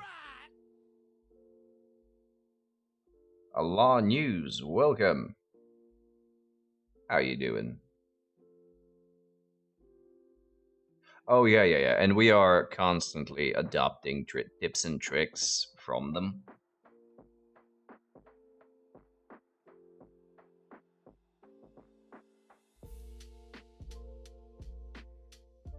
Stealing styles and painting tricks, weathering pigments, and before that, uh, the hairspray technique was very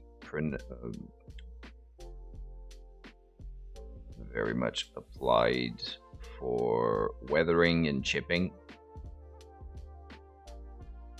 before actual crackle mediums and stuff like that started to become a thing.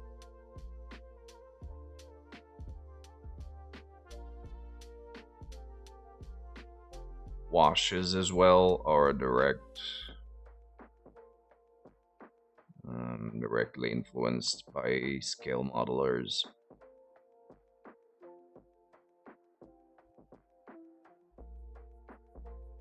But what I do like about wargaming and like these types of miniatures is that there's always a twist. So you take the enamel paints, you put them in a acrylic medium, and eventually water-based mediums. You take the hairspray technique, and then you develop a product that crackles by itself.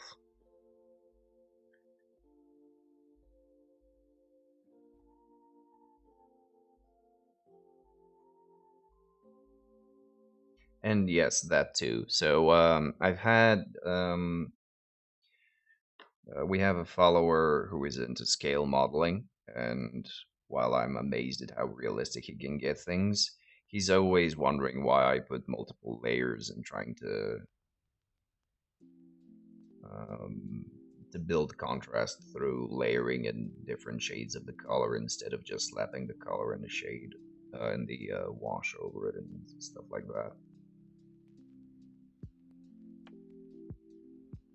Yeah, I never got into that personally. Don't really know why. Just never struck me as a approach. Yeah, for instance, if you followed or if you've seen Privateer Press's old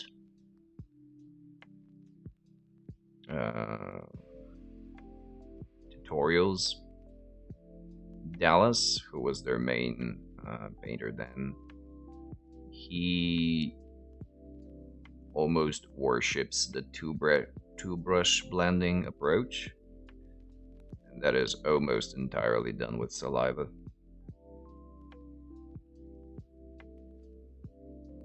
At least the way he applied it. I think he's got his own channel now, but I haven't really kept up to speed with him.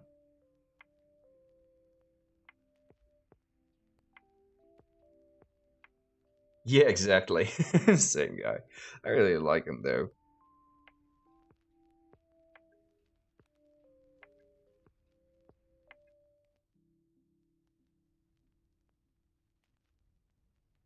Yeah, they still need to be moist and formed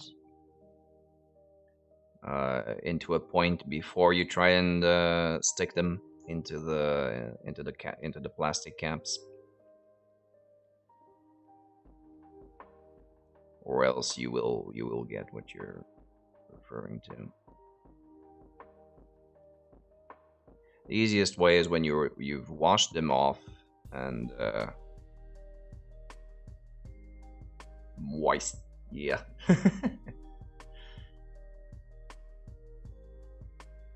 Yeah, I know most people do tend to say that. I completely agree and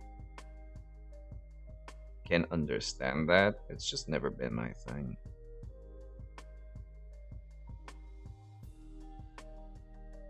It's pretty much how you start off doing it. If you start off with the brush licking, it becomes part of your sort of instinctual things to do.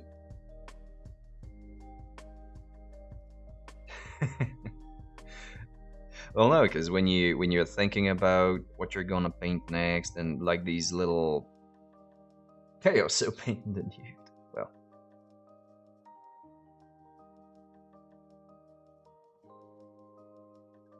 the breezy freedom, unlocking the creative juices. I'm gonna say, question mark.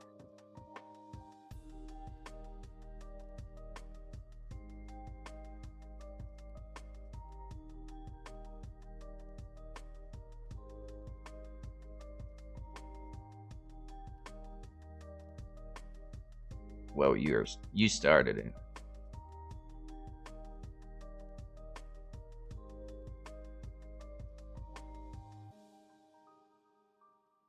Okay, helps the creative freedom breathe. Like, what was that? What was the name of that character in Metal Gear Solid 5? The girl who breathes through her skin. Silent. What was it? What was her name? Damn it! I should finally get to play that game. It's been sitting in my library for ages. Quiet. Yeah, quiet. Silent. Dumbass.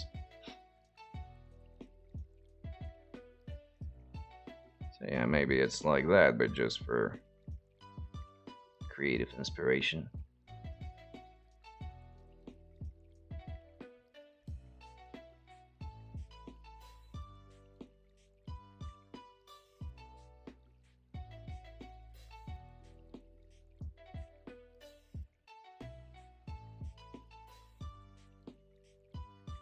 Mostly nude and mute.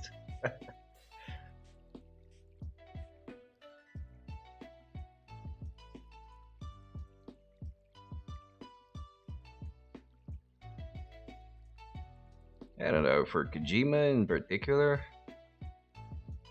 considering how crazy the plot lines usually are.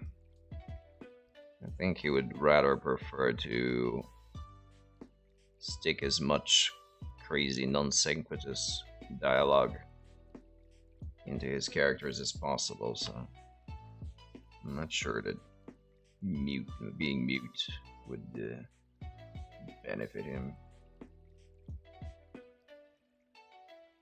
Or I may be wrong, I don't know. Not really sure behind what's behind him, what's his driving force when creating characters.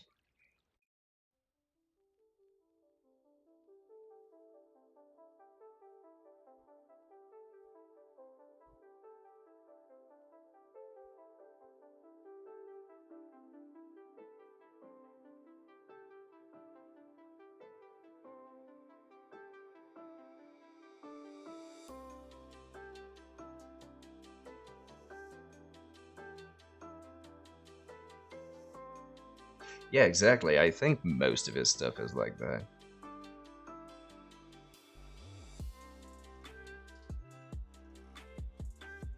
Okay, fair enough, I guess.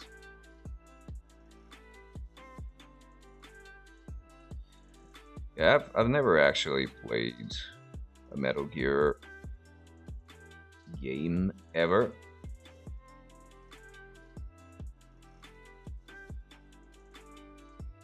But I've watched a fuck ton of YouTube content dedicated to them. And like I said, I've had the fifth one in my library for ages, but never got around to playing it. I will. Just give it some time. I will. It's getting there.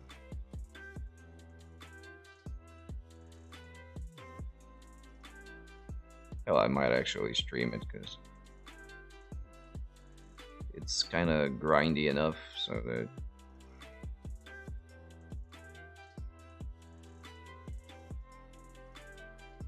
you can actually engage in conversation while playing it.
I was kind of hoping I'd be able to get through the lottery bets and all the boosters here, but kind of thinking I overestimated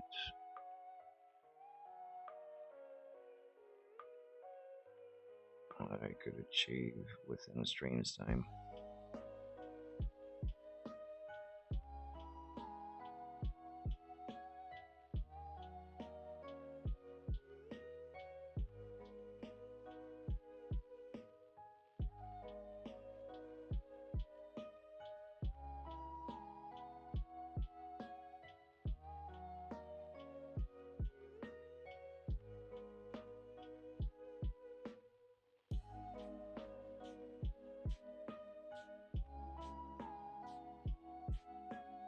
But that's alright.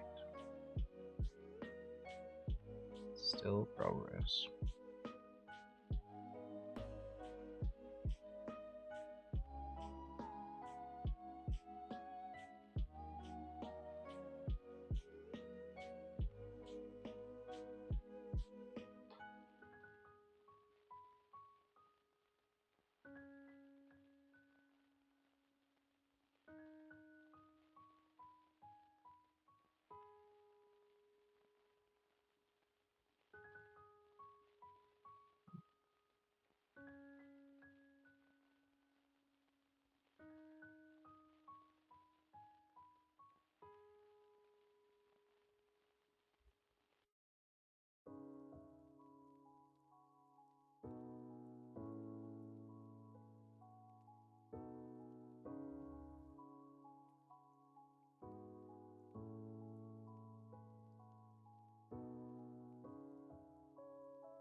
Moving on.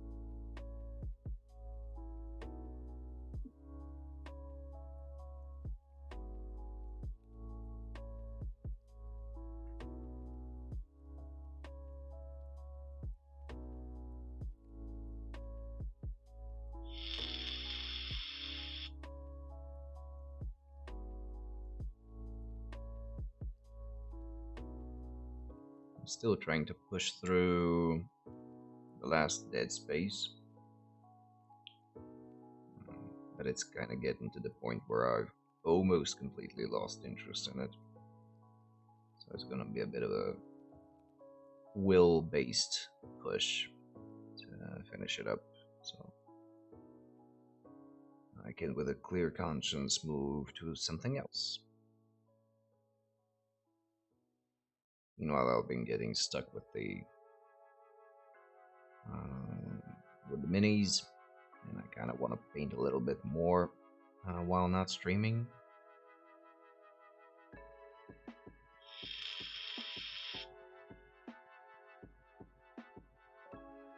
So we are again at the crossroads as to how to better and more fulfillingly pass your free time.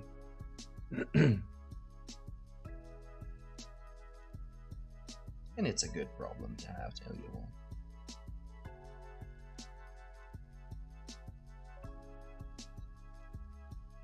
So don't treat that as a complaint.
starting to lose patience with this. Starting to go a bit too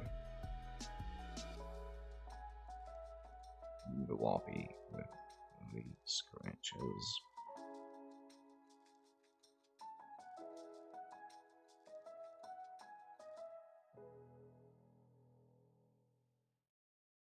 So yeah, let's actually focus on finishing up. This was already started, and just do the shading on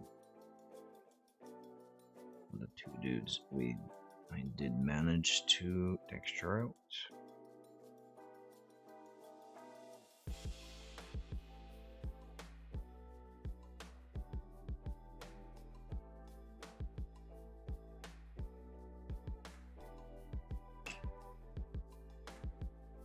Which would be these two.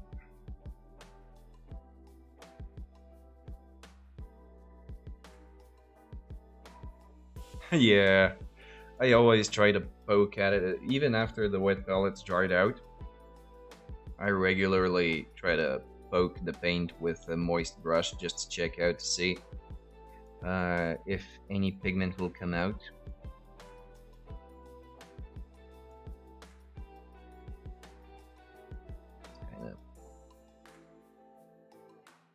Sometimes it has a purpose, sometimes not really.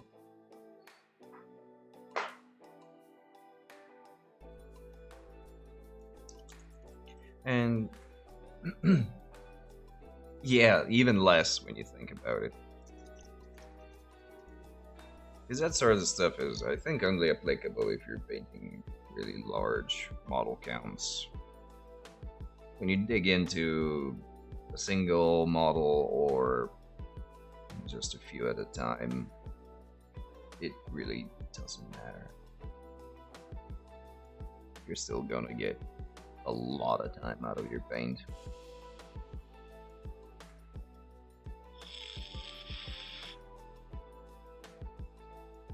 But I get it, it's like, what if I run out of this particular paint? What am I gonna do? Meanwhile, you're having more than 3/4 of a pot. You have enough for half a chapter of a Space Marine force. But you're still worried.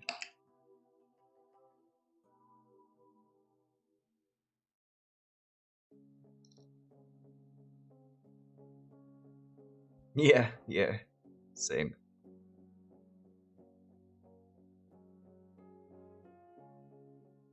Yeah.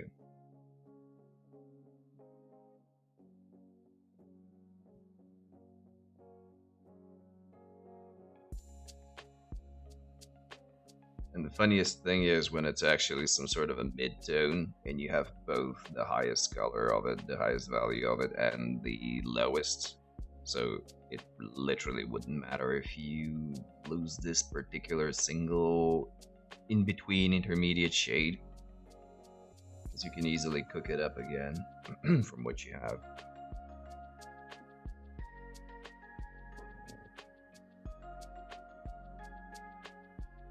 But it is just a product of the mindset.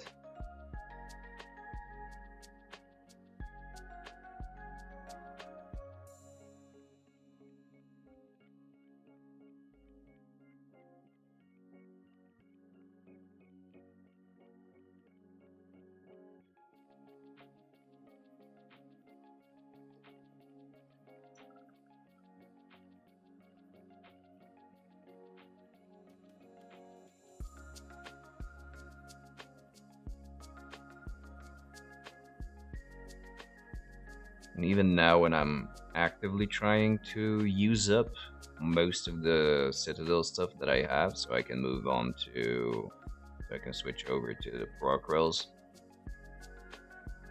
I still find myself doing the exact same thing. But I already have the color on the palette. Why shouldn't I just paint another model with it and stuff like that? It's just silly.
Right, so like before, I'm gonna split the leather surfaces into two. And the first part will be... Hello, Malefic. What's up? How are you doing?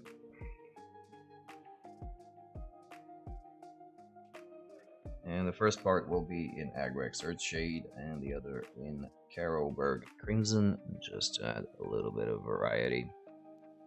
Because there are a few places where the leathery bits are a bit too predominant, so let's keep it a little bit more interesting.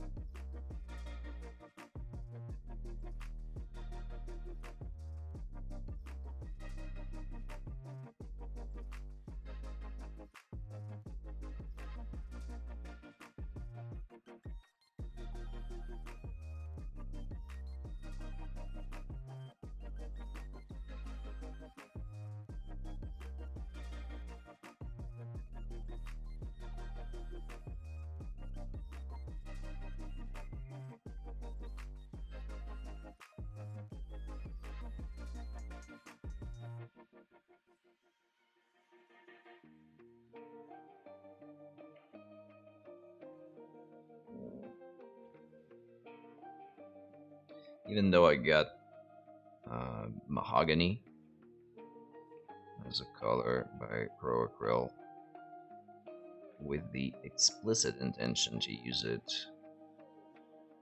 for leather, I have yet to apply it even once.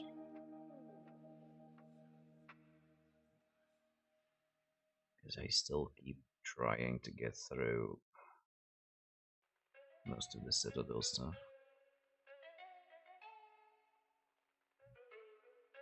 And every time I paint something with like a brown reddish tint, I keep telling to myself that I actually have an actual color for that. And it's always after the fact, of course.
I think I'll just go through the shading of these two goodsters, and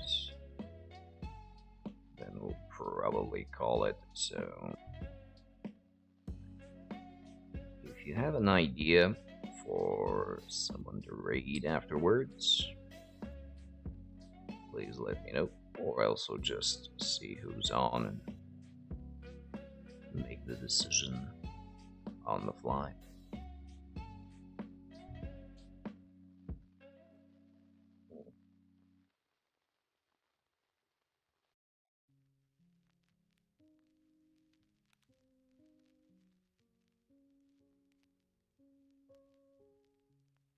Yeah, okay.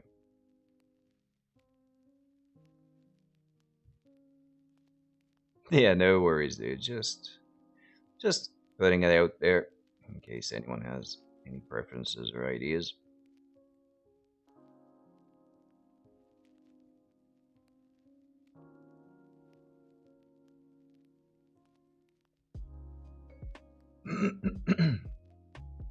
Last time we raided Mad Max Miniatures, which is a channel that I hadn't followed before, so I was actually able to find someone new, which is cool. Sorry. And I start clearing my throat this often, as that my voice is starting to die.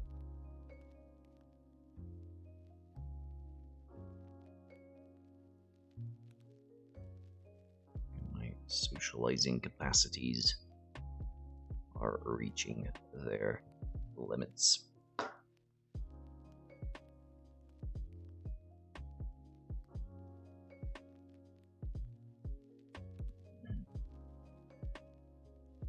Which I originally thought that I would um, build up that buffer, so be able to talk for longer before my voice gave out. But it's usually around this point where it starts to creak a little more than usual.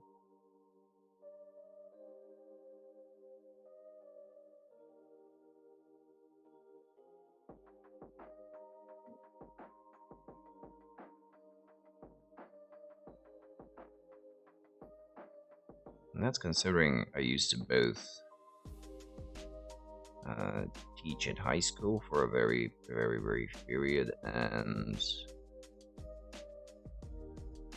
teach martial arts for a fairly long period. So you'd think that I could blab on without any negatives.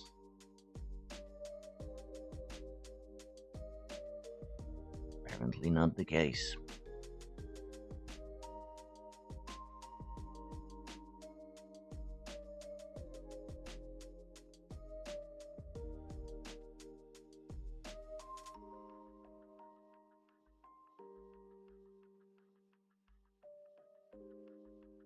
I suppose, yeah.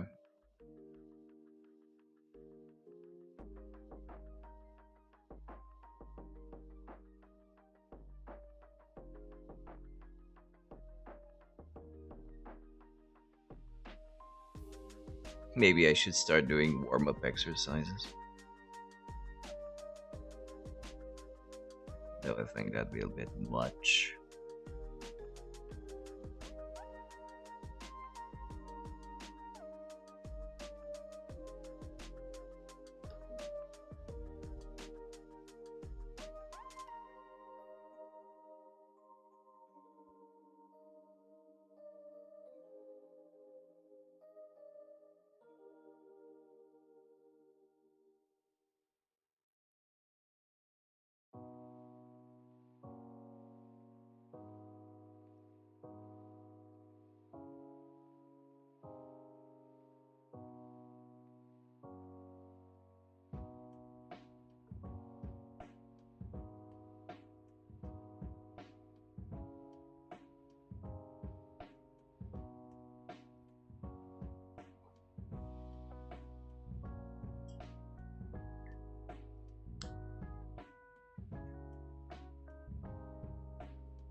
Just a little bit of Carroburg Crimson.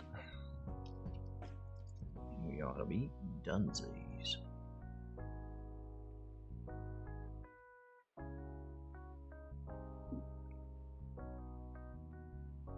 I honestly can't wait to start on this guy, the ogre for the team. So I'll be able to play around a little bit more freely with some of the colors, and the larger head will get some more opportunities to play around with flesh. You know, it's always fun to switch scales a little bit from this to this. You know.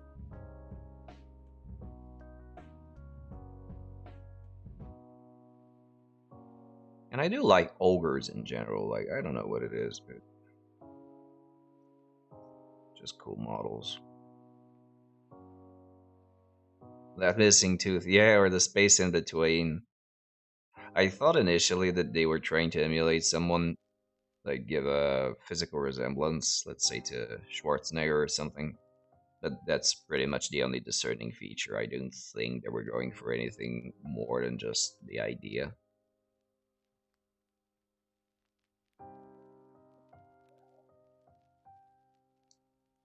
Still pretty cool model.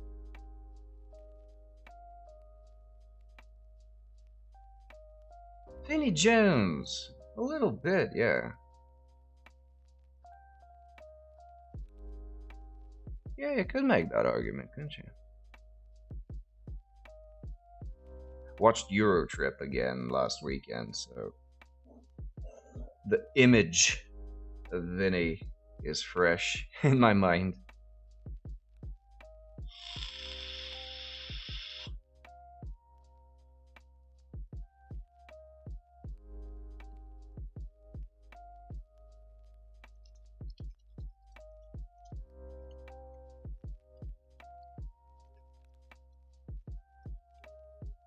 Really? Interesting. I don't know, he's always a riot to see in any movie. Just instant color.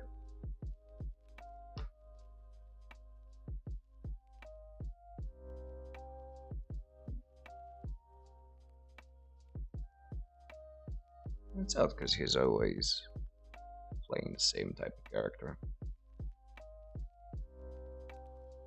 which is basically himself.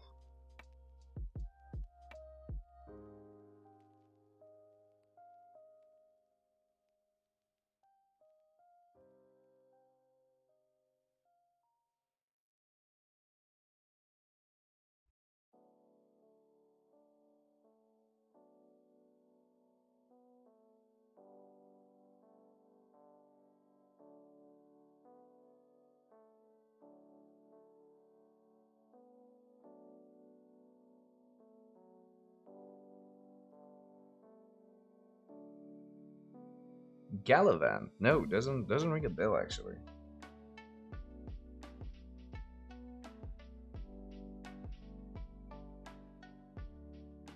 What's it about?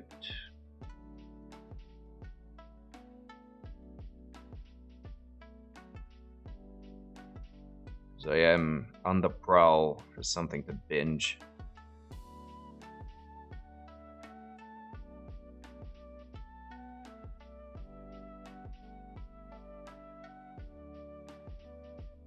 Yeah, sounds nice. Check it out for sure.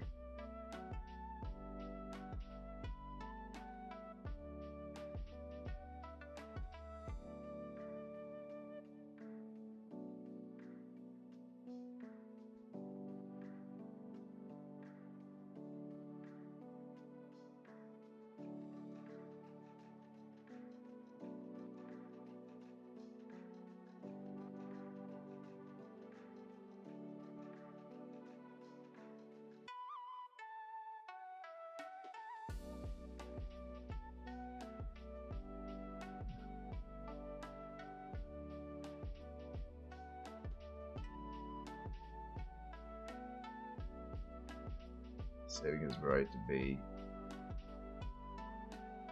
Oh, that's a surprise. Vinnie Jones playing a thug.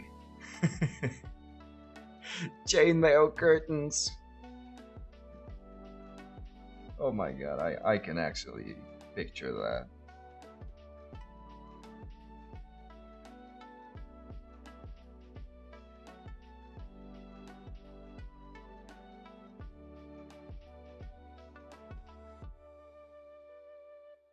Yeah, alright. You've convinced me. I'll look into it. Gallivant.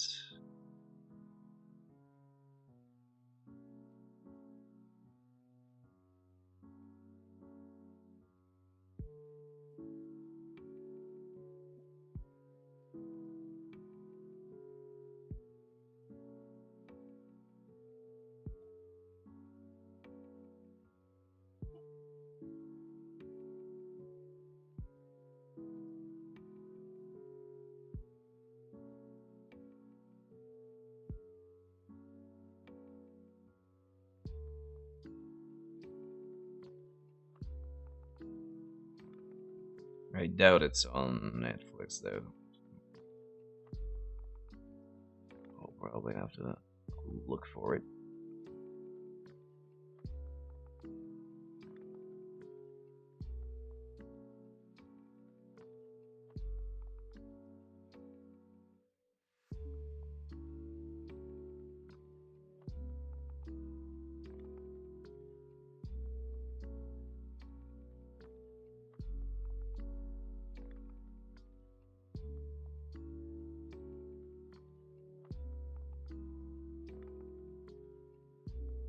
Bit far for me.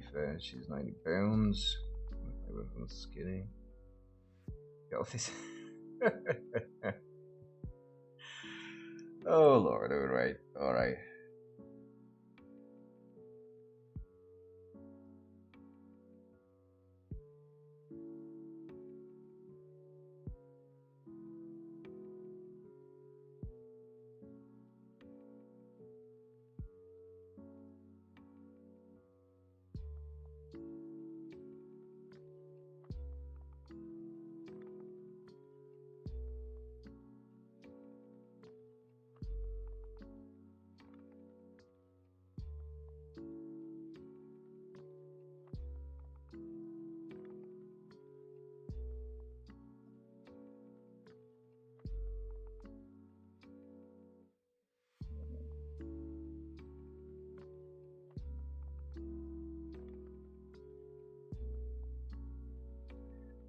So today I'll be looking at Eddie Izzard's stand-up shtick,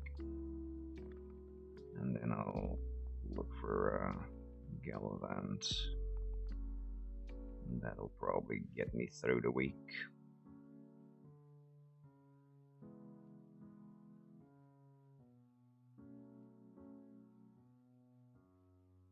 That's alright.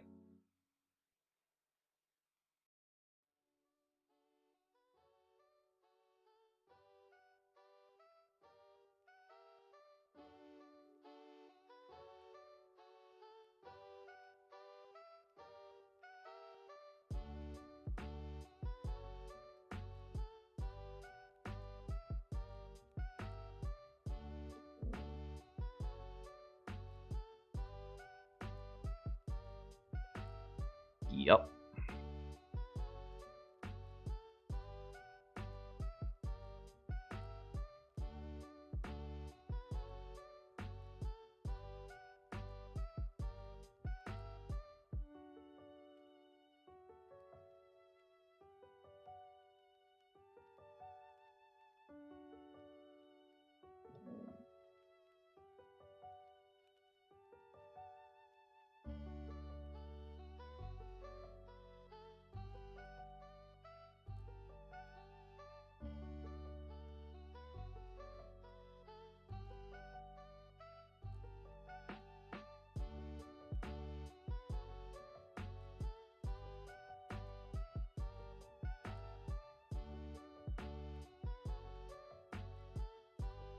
Yeah, I think that does it.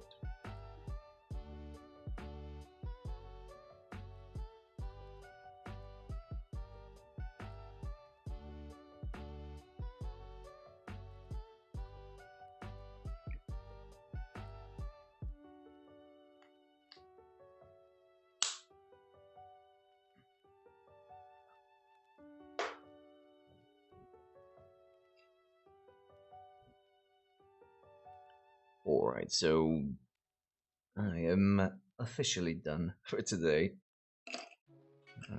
Again, fairly underwhelming in terms of things done, but still, it's a step forward. So, unless once again you have any ideas, recommendations, or just vague notions of someone to raid, let's just check out who's around. Go over there. We have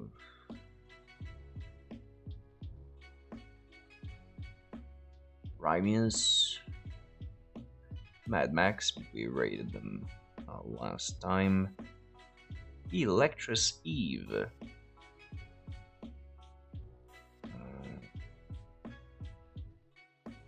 Anne Marie. Just Ices. Mocha. First for Hire. Monkeys with Fire. You know what, let's go over to Mocha. Let's see what she's doing today.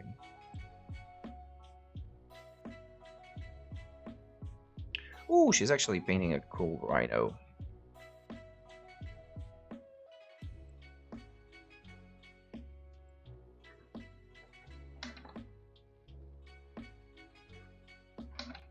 Okay, she's also very chill as a coffee-based channel.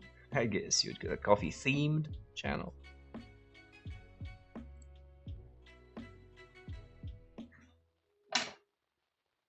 So, let's go say hi.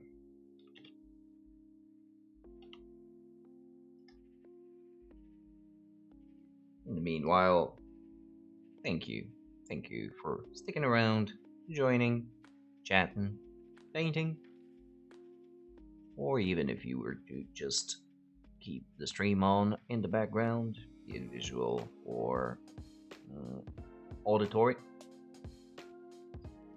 Keep doing what you love and loving what you do. Have a lovely rest of your day or evening, and I'll see you when I see you next time. Bye-bye, guys. Have a good one. Did I screw up the raid command again? Awesome.